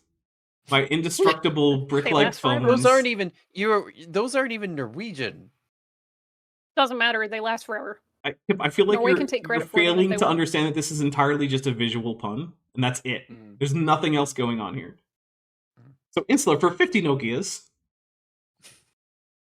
says, Dr. Kip Davis is my new favorite YouTuber. Love your work and commentaries. Thank you very much. And Kip responded with Tusen Tak. Yeah. And then Lieutenant Matt the Navigator for $4.99 says, I think it was pulled from a hole, just not Mel's. Bodie's hole. Yeah, I'm with Ian Camby on this one. Bodie's hole. He says, as an African myself, I find Bodie's work as an insult to my existence. Yeah, like the very concept that everyone in Africa just looks the same. Guys, maybe that is just Ugh. What? Answers in Genesis likes to say we're the real non-racist or the real anti-racists. Okay. Okay. Oh, surprise! They're the most racist. When you cite someone whose basic argument is literally all Africans look the same, maybe you're doing a bad job of being the real anti-racist. I'm just putting that out there. I can't get over the fact that he's like, no, it's Nubia and Egypt and Phoenicia when those are literally the opposite climates that contribute to that specific nose shape. I'm just, Yeah. I'm not surprised. It's And just sad. Here's the reason why American would associate that particular nose shape with Africa. It's because that's where African slaves came from. The West African region is where they pulled their slaves from. And so by doing that, basically what you're saying is my entire view of Africa as an entire continent is almost entirely based on the transatlantic slave trade. Which, I don't know, maybe that on its own is a bad look. Just, Sable Eagle, I think, probably nailed it. Says, quote, we're not racist, we're race realists. And AIG probably. Yeah, go. Jeez. Okay. Pox on their so, houses. also some could have I can't talk. Also, some could have come by boat across the Atlantic, from Europe or Africa, and mixed as well. Example, think of what the Vikings did. What? Like, okay, they made it to North America, but they didn't mix with American populations in any noticeable way. No. Like, we don't have a bunch of, like, just set up some camps and we're like, yeah, we can trade sometimes. All right, we're out of here, bye. Yeah, we don't have, like, a bunch of, like, First Nations people running around with, like, names like Lokison or something like that. Like, what are you talking about? Or simply follow the seacoast until they found the Americas from Asia. I mean, that is kind of a thing that happened. That is kind of the Bering Strait a little bit. Yeah. Weird. Oh, here's the Ra too, in case anyone was wondering. Yeah. I mean, look, boats. I think it's a really neat boat. I've seen this boat, guys. But it's not good evidence. Like, for real. It's not good evidence of transatlantic settlement of the Americas. Like, that's not a... Yeah. A boat built by 4 Aymara Indians from Lake Titicaca in South America, sorry. Okay. Thor Heyerdahl mentioned. All right, so Vishanti, you are up. Oh my god. It's in Oslo, guys. I'm just saying that out. Oh, by the way, we're only one super chat away from forcing me to stream tomorrow. You can do it. Okay. Get on it, really guys. quick before I do that. Alex Markel says, my girlfriend is from the Philippines, shout out Philippines, and has a broad nose and big lips like they all make statues. Oh, it's the climate that contributes to the phenotype. Yeah. Weird. Oh, hey, there it is. Roasting a lipstick to Equus Keller for $4.99 says, goal. And so, hey, there you go, guys. So tomorrow, I have to figure out exactly when. I'll probably coordinate with Ben Tobin to make sure it doesn't interrupt anything he's doing. I will stream some asset creation in terms of art over on Top Hats Off for the next Star Trek game. So tune in for that. I have a few ideas as to what I'll do, but yeah, go ahead. Yeah, I think I've mentioned this before that my mom's paternal ancestors are Filipino. So shout out Filipinos. And that made me laugh yesterday, Kit, because some weirdo in your live stream chat just dropped in for no reason. They've never commented on your channel before. And they popped in to go, who's the hot Cherokee chick? I saw that one. Nice. And I'm like, Cherokee? No, that's the wrong region of Native Americans. Actually, the Mexican and indigenous side of my family were allegedly Mescalero Apache, but okay. Way to be racially ambiguous. Yeah. Thanks. Nobody puts me in a box. Except me when I want to sit in a box. Okay. Like a cat. By land. Exactly. From Babel, we would expect my dog likes to put things in boxes, by the way, guys. Okay. He loves it. It's his favorite thing. Okay. From Babel, we would expect that civilizations closer to the region would be settled first, and then those farther away. Crazy. Mm-hmm. Which, by the way, isn't what actually happens. Well, initial civilizations such as Babylon, Egypt, and Greece were among the first to rise. All right, we're going to take a drink here, and we're going to talk about this. Okay, so first, India, China and India. Also, second, the rise of civilization is not something that is the same as when people first settle in an area. There are there's a long series of inhabitation of all these places in non-civilized societies, which just means non-city building societies that have cultural continuity all the way to the later civilizations and which far predate them. Babylon, Egypt, and Greece were not created as civilizations by people who just showed up there, found an entirely empty land devoid of humans, and decided to build cities. In fact, that fundamentally can't be what happened, because at a very basic level, in order to support a city, which has a high concentration of people in a small amount of land, you need large amounts of land with relatively small amounts of people, but that are under cultivation. Because you do not, inside of a city, have enough land to farm to feed the people in the city. That food has to come from elsewhere, which means that the city has to be providing those farmers with something else, even if it's just, the threat of beating if you don't turn over enough crops. That's still something that they're provided with. So you need to have an already established agricultural society in order to build a city in the first place. Which means all of these places, of necessity, had to be supported by pre-existing societies. So none of this makes any sense. And even if we just ignore the practical realities of what it takes to feed a city, and the fact that you have to have an existing agricultural infrastructure to do it, again, we have the archaeology. We know that there were people from before the Old Kingdom in Egypt who had been farming in places like Fayum for like 10,000 years. Right? And we know that that's true in all these other places. That's why we also have archaeology in Europe going well past the last glacial, before the last glacial maximum. Right? Like, we have evidence of people living in these areas. So Bodie's claim that the way we can tell where people started is by finding a center point for the world's first civilizations. First, he's failed, because since China and India are part of it, really, that should put us somewhere around India or maybe Iran in terms of where the first civilization would have been. So, there's a problem there. But even if that problem didn't exist, it still wouldn't be a good argument. It would still be already defeated by numerous other points of archaeology. Heather Talks to Randos on Train Screen for $2 says, Bodie's got real Africa is a country vibes. Yeah. He really does. I wonder, if I said, "Hey, Bodie, name 5 countries that start with the letter A," I feel like 1, he would say America, because I think he would, and 2, I think one of his answers would be Africa. There's a pretty good chance. Lieutenant Matt the Navigator for $4.99 says, "Imagine thinking Babylon was the first major Mesopotamian civilization." Yeah, there's that too. The Sumerians, don't need them. Forget those guys.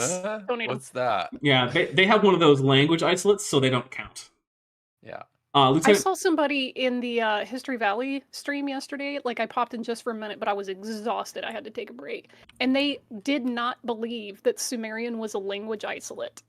They just thought that was fake. And I'm like, what did they think it was related we really to? do need these channels because people don't know this stuff. What did they think it was related to? They think it was Semitic or something? It was yeah, they thought it was Semitic because it's just in the region. They didn't believe that it was an isolate, and people were like, It is hard to explain how... Okay. I know many reasons why it is an absolutely absurd thing to call Sumerian a Semitic language, but the problem is, I don't know of a great way to explain those to people who don't know anything about linguistics. I'm not a linguist. So, let's just say this. The very basic aspects of Sumerian grammar are very at odds with anything in Afroasiatic language. They are completely different in virtually every way, and linking them, it's... Given a modern example, right?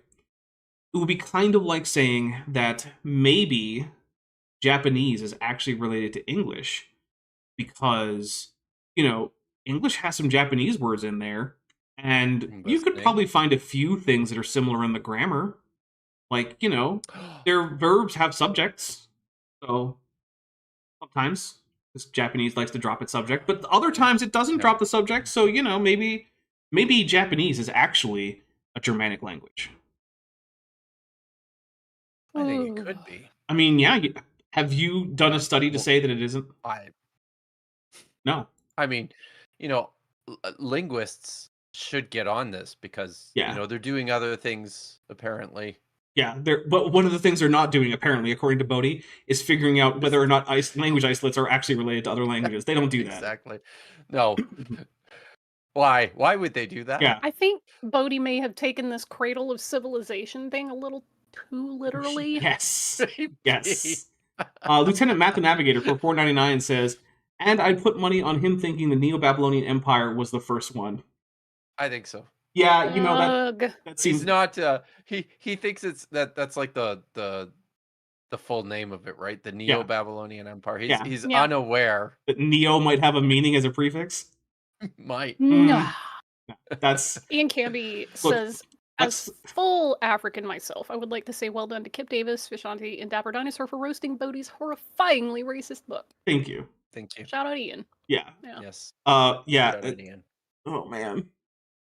I'm still not entirely over the idea that everyone in Africa has the exact same facial features, which, like... Stupid.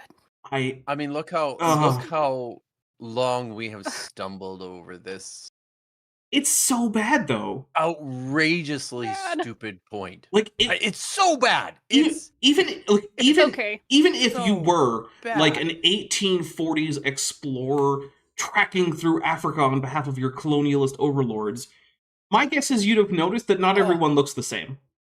Those guys are face palming at Yeah. Bodie right now. Like, and this doing is- the, This is Right? bad, even if you're Those like guys. an 1840s quote unquote explorer. Like, oh, okay. We'll keep. Okay, Bish, I'm gonna try to keep going. Yeah. I'm gonna try. Please.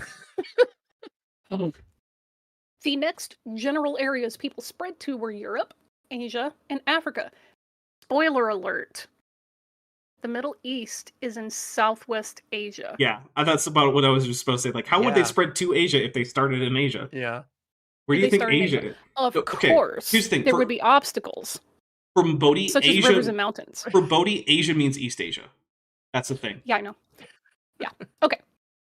Of course, there would be obstacles such as rivers and mountains, but nothing that would completely stop migrations in these three continents. I know, the Silk Road, would just, how does it work? It makes sense that there would be peoples represented from most, if not all nations having settlements initially in the Middle East. Some Just families isn't could have true. packed up and moved farther away over time. Others may have remained, and an offshoot family could expand and move away. It's almost like he's this close to understanding how Mhm, evolution works. mhm. He's this close. All right. An offshoot family. Real Acts quick. 2, verses 5 through 11, points out that representative people of every nation had become Jews, and that both Jews and proselytes were dwelling in Jerusalem during Pentecost. I'm Some gonna of the peoples take a listed drink. were from quite a distance and yet still in the Middle East, Africa, and Asia. Okay, so I just took a drink for Point that. We're going to talk about it in a here. second. Hold on.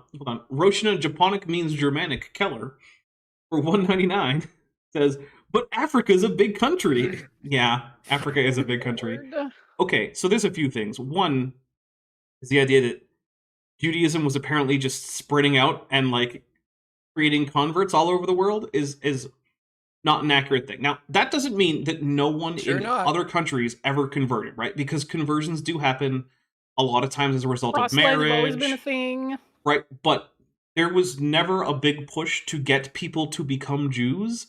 Instead, as a result of numerous different conquests, it turns out that the Jewish diaspora goes back thousands of years and not hundreds of years. And that's what's happening. Thank you, Triceratops. And Uh, on Shabbat of all days. that's a good point. I didn't even think about that. Lieutenant Matt the Navigator for $1.99 says, this has Job was Chinese vibes. Have you... Yes. If you know about the Job was Chinese thing, right? We told you about that, didn't we? I've heard something about this. Yes. Refresh my memory. So in a Kent sentence or two. Hovind thinks that because it says that Job lived in the East, that maybe Oh, yes. Job was Okay. Chinese. Because when someone from, like, you know, ancient Palestine or something says the East, they don't mean, like, you know, across the Jordan River or Persia or something. They mean China. Fucking China. Yeah. But this sentence, like, what is this? What is the point here? Acts 2, 5 to 11 points out that representative people of every nation had become Jews and that both Jews and proselytes were dwelling in Jerusalem during Pentecost. Some of the peoples listed we're from quite a distance, Just that people could move. and yet still in the Middle East, Africa, and Asia. I think the entire point Quite is just a to point out distance. that people could move overland, and then that's it. That like you weren't prevented from Wow, traveling.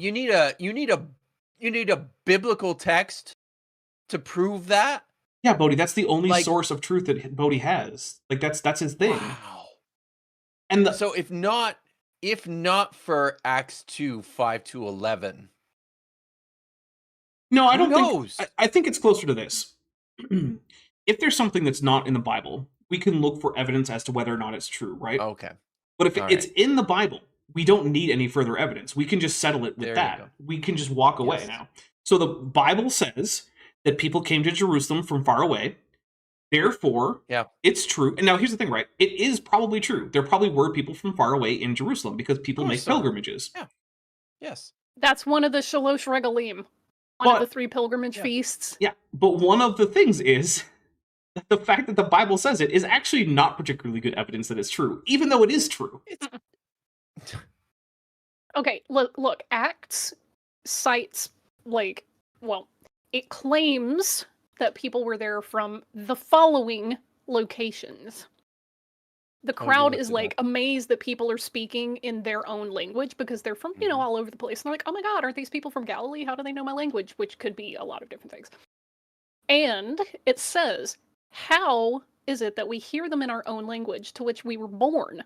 Parthians, Medes, Elamites, residents of Mesopotamia, Judea, Cappadocia, Pontus, and Asia, meaning like Asia Minor, like Turkey, Mhm. Yeah. Phrygia, Pamphylia, Egypt, and the parts of Libya around Cyrene, so this is the Maghreb, and visitors from Rome, both Jews and proselytes, people from Crete, and Arabs. We hear them speaking in our own languages. Okay, so the farthest west I'm getting is like Rome and the Maghreb, and the farthest east is Persia. Yes. And it's like Okay. Libya, which is So- not Yes. really super that far. That's well so- within what people at the time would call like the ecumene, like the inhabited world that they knew about and Yeah. that they could name. Mhm. Yeah, this that's is it. this is not super extraordinary. These are places that were all interconnected with multiple not even roads. India, Yeah, not right? even India. It's not even Like India, right? they knew. Grief. Where's Persia? And the thing and is, all that. like, it isn't the case that people didn't know that India and China existed, because they kind of did. But, Oh, like, where they Mhm. were, what they were course. like, that was a Yes. bit nebulous. Yeah. It was those were they were like the mystery lands, right? Yeah. At Well, this yeah, time, but they're also like the Silk Road. That's how Jews ended up in China. Like, there's a Exactly. population, a very teeny tiny Exactly. population of Kaifeng Although- Jews, and like He- they're inscribed on the steles in like various villages. They just followed He- the Silk Road. Here's the thing, Like, though. We there's also, been Jews in India for centuries. on the one hand, the Silk Road did connect these places and let people know that these places existed. But on the other hand, it wasn't exactly a free trade of information. So one of my favorite little bits about this, Mhm. right, is that the Chinese thought that Romans, by which they meant the Byzantines, had their own silkworms because they imported, quote, Roman silk, which was actually Romans taking silk from China on the Silk Road and then just kind of fancying it up, like reweaving it in a few cases, dyeing it fancy colors, putting fancy patterns on it, and then shipping it back. And it was actually like a state secret. Don't let the traders know how we make the Byzantine silk, because if China figures out that they're our supply of silk in the first place, we won't be able to demand as high a price. That's awesome. Yeah. So, like, the Silk Road, on the one hand, yeah, it's connecting all these cultures from across the old world, but on the other hand, information is still hard to trade around in the ancient world. It doesn't flow very fast. Lieutenant Matt the Navigator from 499 says, you mean to tell me that ancient people traded with each other? This is a shocking development. In fact, my favorite oft-neglected bit of trade is the trade in across the Indian Ocean and, like, East Africa, which made the Swahili coast fabulously wealthy. And to this day, you can go and Yeah. find, like, very ancient Mhm. buildings that are full of things like, here are, like, here's a statue from Rome set against a wall inlaid with, like, Ming pottery. And, like, how did that get Yeah. here? It's like trade. The people here were Trade. fabulous Mhm. traders who This went all is- across the world. This development is as shocking as it was to those scholars and archaeologists in 1947 to discover how close 1Q Isaiah A was to the Oh my Masoretic gosh. Book. Oh, that's a whole other Almost story. it's word for word, Kip. Yeah, it's Kip. word It's for word. word for word. Word for word? God. Linguistics is just Word for word. linguistics is just fancy animal sounds geek who's been a member for 21 months, and technically you're not wrong with that. Hey, I'm catching part of the stream. Wonderful. Hi, Kip. Hi, Vish. Nice to see you. Did we get bilboed yet? No, we have not been bilboed. Hooray! And then Kyle Pratt for $1.99 says, "What would the average U.S. ecumen look like?" I mean, basically, for a U.S. citizen, that same concept would just be the entire globe, because Yeah, it would. in the U.S., Yeah. you might not know where every single country is, but you know that like that whole area is inhabited by people. And while there still might be places that like oh, I don't really know where the Maldives are, or like what goes on in Vanuatu, but like you know that people live in that area if you look at a globe. So yeah, it would just be the whole world. All right, let me see if I can finish out this little section. I believe in you. These 2 sentences, you can do it, Vish. All right. Beyond these 3 continents would be Australia and North and South America. First, most Native Americans likely came across the Bering Strait from Asia to Alaska. Did they swim? Not at all. You know what, Bodie? Good job. So he You got that right. acknowledges the Bering Land Strait migration, but But also maybe so. Okay, here's.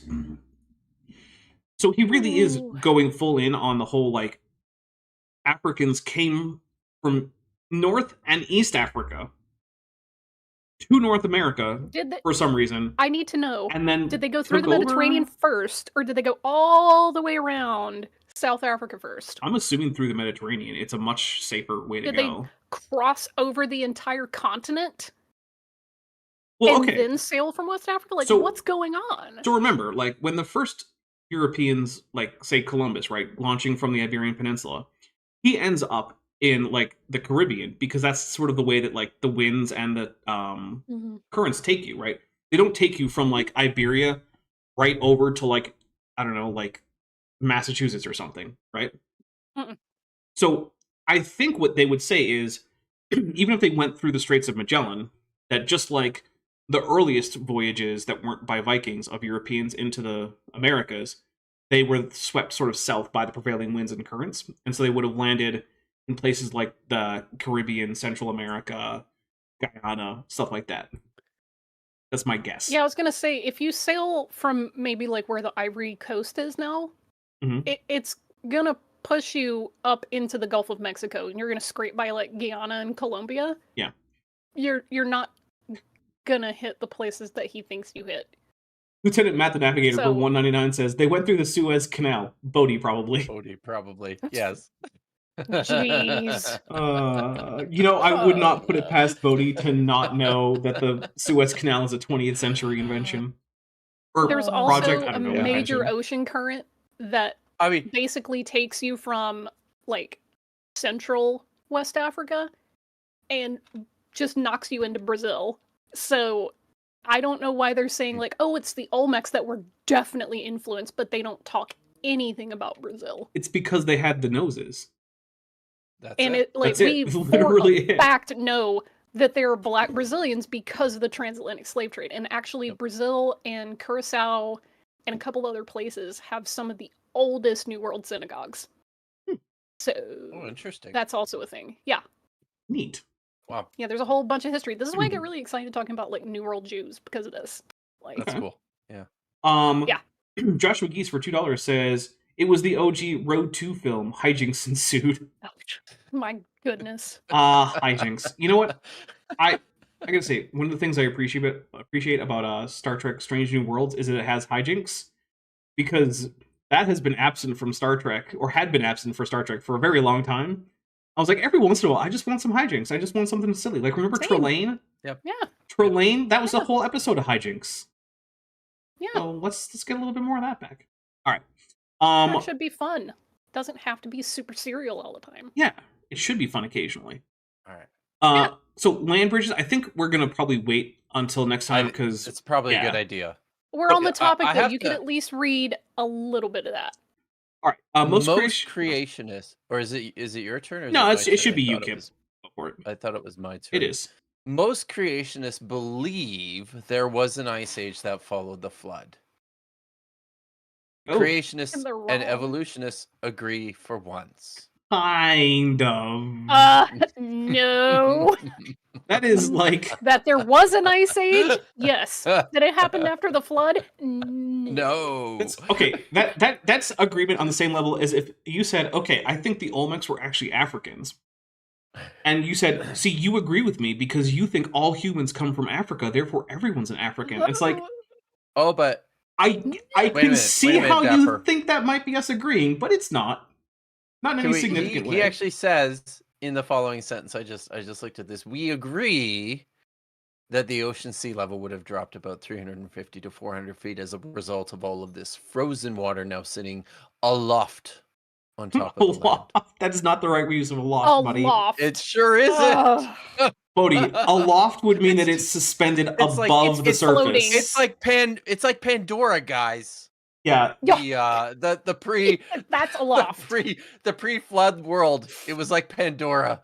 Yeah, Bodie, aloft doesn't mean at high elevation. Floating above the ground. Yes, right. That's it. Like, aloft specifically means not in contact with the ground, Bodie. That's a core part of that word.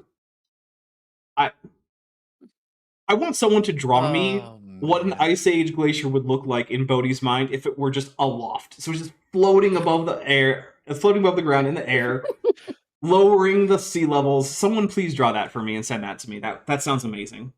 All right. And then at that point, I'm sorry, I'm just imagining this because if it's aloft, then something happens where I presume it falls. Crashes, right? It's just falling into doesn't cause a tsunami or anything, but yeah, it just falls. No craters. I'm just assuming it's continually suspended above the air by like magnets. Because how do they work, right? Freaking magnets, how do they work? Exactly. I've heard they're fake. Yeah. I've also heard that apparently ice is so magnetically attracted that comets only hit at the north and south poles. At the poles. Yeah. Without vaporizing somehow. And then also, if they're cold enough, they can cool the Earth off because that's how thermodynamics works. Anonymous Pie nailed it. Icebergs, just very dense, low-lying clouds. That's it. Oh my god. So listen, I mean, I have to say this at some point before we end the stream today, but this is the kind of thing that just kills me about the ancient aliens types bleeding into the young earth creationist types, and then all of those people who are constantly getting after me for the sin of presentism. Are you wondering where I'm going with this? Is that like the eighth sin? What are you? I don't know. About? This is so. Here's the thing.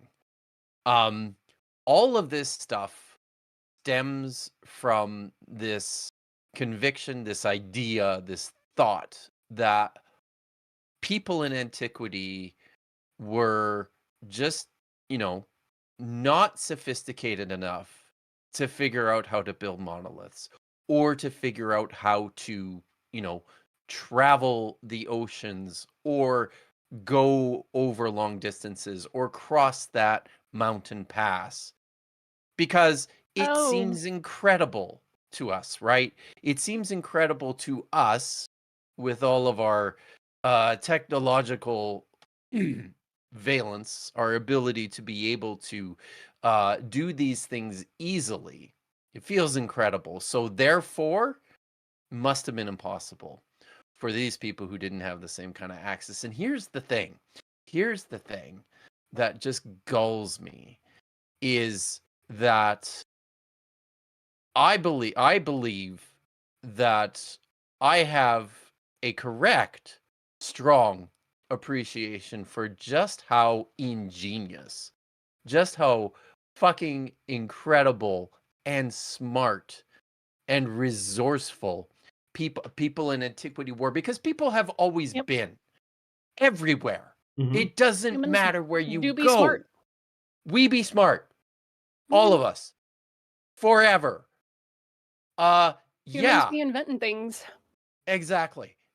We have been able to get shit done since the beginning of humaning. And that's just the way it is. And it's awesome. So instead of having to invent conspiracies and crackpot ideas based on the supernatural or extraterrestrial agency, just accept that we're goddamn amazing. Even if humans are your ancestors weren't European, they could still be amazing, everybody.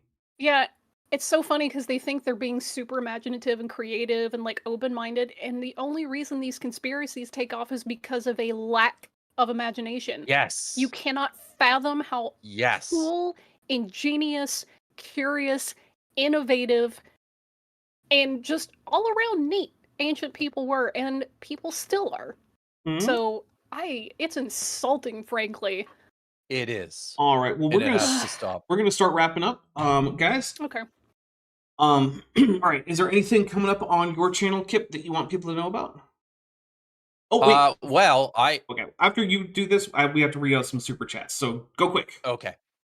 I need to do some work to get some actual production done.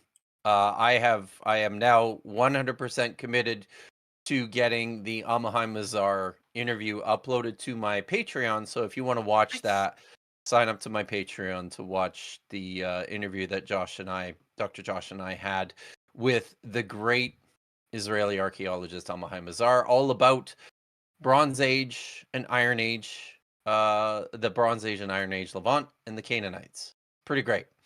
Also, I have committed to this week finally publishing part 2 of my conversation with Dr. Dan McClellan and Dr. Heath Durrell, all about child sacrifice in ancient Israel. So that's all coming. All right. Please look for that. Fish, you got anything? Well, I found out this week that I did not get the big job that I was applying for, and that's disappointing. Yeah. So I need to go full tilt into monetizing my channel, which means I will be pivoting a little more into that, as well as opening up my client list for genealogy work. So if you would like me to do that for you, just reach out. My contact information is on my profile. I'm a member of the APG, so I at least have those credentials and I adhere to their standards, so I will do very professional and confidential work. So there's that, and also there's been some commentary that I should do a little more my channel related to Judaism for people who aren't very familiar with it. So that's another thing I'm going to do, because that was originally going to be the focus of my channel. I just also happen to be a comic book nerd. So that's something that I'm looking forward to doing on my channel. Some of them might be impromptu streams, so if you want to subscribe, make sure you turn on the notifications so that if I just on a whim go live, you'll at least get a notification eventually. Thanks. So, yeah. Yeah. Are you done, Vish? Sorry, are you all done? Yeah. Okay. Can I just say one more thing, Dapper, that I forgot about? Okay. I did interviews this last week with Alex O'Connor. What's his name? The name of his platform? Cosmic Atheist or Cosmic Skeptic, something like that. I think it's It Cosmic used to be, but he Skeptic. changed it. Oh, Used to if be he changed it, I Cosmic don't know what Skeptic, it but I is think now. he changed it. So, but I did an interview with him this last week. So please look for that on Alex O'Connor's channel. And I did another interview with Rationality Rules, all on the topic of the Great Isaiah Scroll, the Dead Sea Scrolls, and Yeah, that's becoming a hot topic. The shape of the Bible. Yeah. And one more thing, Josh and I just got it yesterday. The rough cut of the final installment in our direct response to Inspiring Philosophy and the now disgraced Egyptologist, all about the conquest of Canaan. So that's going to be coming out soon as well. Excellent.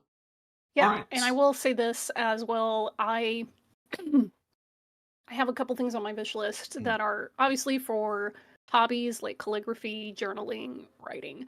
But there's a few things on there. They are big ticket items, I'm just letting you know. But it's because I need to upgrade some of my gear because I do voice work. So I want to make sure that I have a better quality recording space for when I do more of that. Very If important. you want me to narrate things for you, I am also open to that. I also do a lot of dialect work, so you get a kind of a taste of it when I'm feeling a little bit goofy on stream. But yeah, those are things that I'm going to start doing a lot more of because I need to like eat. That is So important. Yes. maybe I should throw a 20-pound bag of rice on my list just in case. All right. Go So with got a you few guys. super chats to read here. For $4.99, Roshina Japonic means Germanic Keller says they went from Cape Town, walked across Antarctica, and went back up through Cape Horn. Yeah, that is how the Americas Ugh. got peopled. Wow. Lieutenant Matt the Navigator for $1.99 says this is a monument to nepotism. Yeah, if Bodie had not been Ken Ham's son-in-law, I doubt this book would have ever been published. Yeah. At least not without very heavy review. Nathaniel Scientific Journal Nat Geo Gray for $2 says, I've heard magnets stop working if they get wet. Yeah, I've also heard that. Yeah, you get the magnet wet and it just stops Yeah. working. Mhm. Yeah, I love that someone who thinks that if you dunk a fridge magnet in water, it'll stop sticking to your refrigerator, is about to be the first king of the United States of America. Pillowpunk, half dog, half canine for $5 says, well, I guess technically second king. Whatever. Pillowpunk, half dog, half Meh. canine for $5 says, how move Big Rock is a question asked by untold legions of racist conspiracies. It Yep. really is. Yep.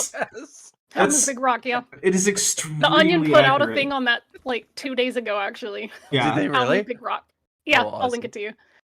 I just want to Uh, shout out Jillian Wren, who has a new display name, Iceberg Cloud, Yes. which confirms Oh. that the movie Interstellar is a Yes. documentary because man's ice planet had floating icebergs and glaciers in the sky. So insane. It really is true. It seems it could just come down to like, well, I couldn't move it myself with my hands, and since that's all that anyone who isn't European had available to them, how could they have That's what moved they it? could do. Yeah. Okay. I'm a Big Rock. All right, so One of the let's. questions of our time. What is coming up on this channel? So, or just my channels in general. Tomorrow I'll be Is that- back Oh, sorry. for a art stream. So that's over on Top Hats Off with one of my mods or multiple of my mods. I don't know. Could put the link to that in the chat. That'd be great. Just the channel. Also, that channel, it's got 595 subscribers right now. If 5 of you who haven't subscribed could just go hop over there and get it so it says 00 at the end, I would appreciate that greatly. So then on, let's see, Tuesday, we've got Matt with Maddie coming up. I will be in my human suit wearing a pink tutu for that one. So, turning for that. Then on Thursday, we are going to be doing, actually, I don't even remember what's coming up on Thursday. What is coming up on Thursday? Timothy Cleary is a bird brain. So Timothy Cleary is going to give us reasons why, based on the brain of birds versus the brain of other dinosaurs, that for some reason birds aren't dinosaurs, even though I struggle to see what any of his alleged differences are between the quote-unquote dinosaur brain versus the quote-unquote bird brain. It's very confusing. Well, we're going to talk about it, and that will be at 11 a.m. Pacific, 2 p.m. Eastern. Then on Saturday, we have 2 things. I've got 2 shows on Saturday. So at our regular time, we're going to be doing Dapper Reacts. But then later on in that day, we are doing the nominations for the Cambrian Bunny Awards for the year 2024. Ooh. So I am expecting right now that we'll have Grayson, Dr. Dan, and Jordan from Reason to Doubt as my nominating panel, along with myself, who I may or may not nominate people. It'll depend on how many nominees we get. If we don't get enough nominees in a category, I will add some more. And then the way that works is you guys will have about a month to vote for who wins in each of our 4 categories. Our categories, remember, are worst behaved creationist, worst creationist argument, creationist with the worst use of the English language, and then best overall to make it, have an upbeat ending, right? So we're gonna see who's the best creationist overall. In terms of just like being an actual stand-up person or actually correcting other creationists or something like that. Like one of our previous winners was I Rebecca heard Sal from Cordova was a Sal Cordova was a winner one was a year. big Yep. big winner. He was very, very proud And of that rightfully so. achievement. We also He- given it to Rebecca, his now ex. Not that they were dating, Friend, but yeah, his ex-friend. ex-friend who he broke up with because she wasn't sufficiently bigoted. Yes. Yep. So there's a reason why He's Sal such a Cordova might jerk. not win best overall ever again, because I mean, oh, he is boy. bitch made pretty much forever at this point. Yeah. Yeah. And the thing is, he doesn't understand why. He does not realize that the problem isn't that I didn't like his response, it's that it wasn't a response to a thing I said. Because he didn't watch the Correct. thing that I said that he thought he could respond to. Did, So, anyway. do you have this problem with the same people With winning creationists? over and over again? Oh, no, I guess because I have a rule a about that. sufficient number. Oh, okay, all Yeah. right. You can't See, I'm win. sorry, this makes me wonder if I should start doing an award system for Do it. for people who say dumb things about the Bible. But then I Do would it. worry that inspiring philosophy would just win every category all the time. So here's what you do, right? So I yeah. instituted a rule because for the other categories that can change around a lot, because like there's a lot of various people saying very, very dumb things or using the English language very, very badly or just behaving in atrociously bad manners across young Earth creationism.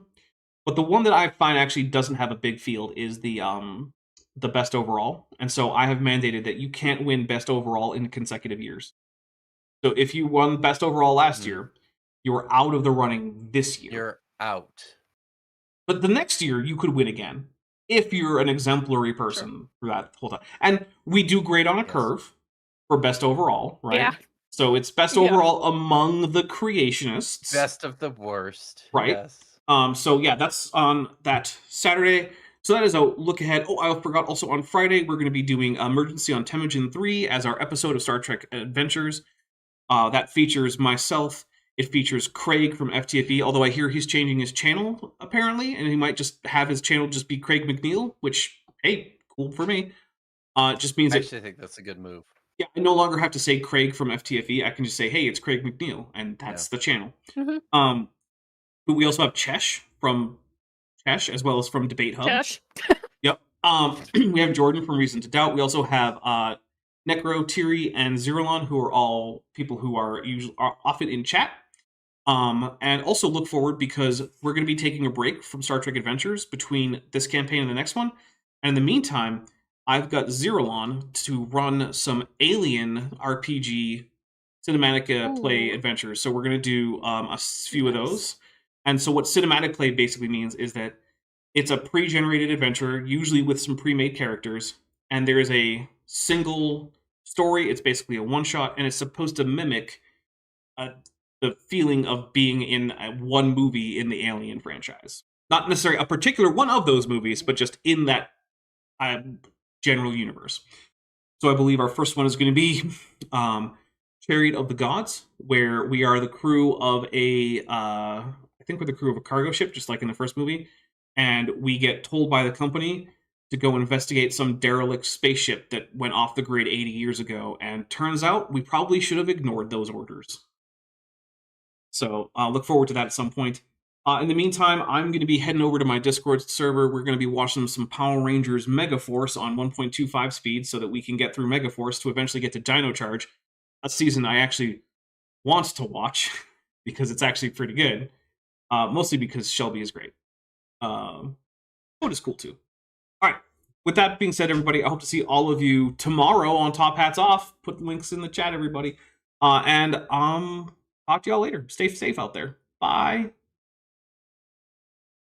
Hey, before you leave, I just want to take a second to thank my patrons and channel members, especially those pledging $20 or above. Ben Hovind, Tapioca Weasel, Whispers, Elleron Teller, Ian Chen, Kelvin Brostick Van Manen, Landon Knoll, Mabdy Babdy, Sphincter of Doom, Wallace, Max Cherry, North Texas Fossils, John Ackerman, and Strawberry Vein. It's because of my channel members and patrons whom you're seeing on screen that this channel can stay afloat. Without you, it would all shut down. If you want to join the team, there's a link to join the channel below this video, and there's a link to join the Patreon in the description. On the Patreon, you can get a 10% discount for pledging annually, and either way, you get early access to virtually all of my scripted videos, often 3 to 5 months before they come out for the general public. Thanks for watching.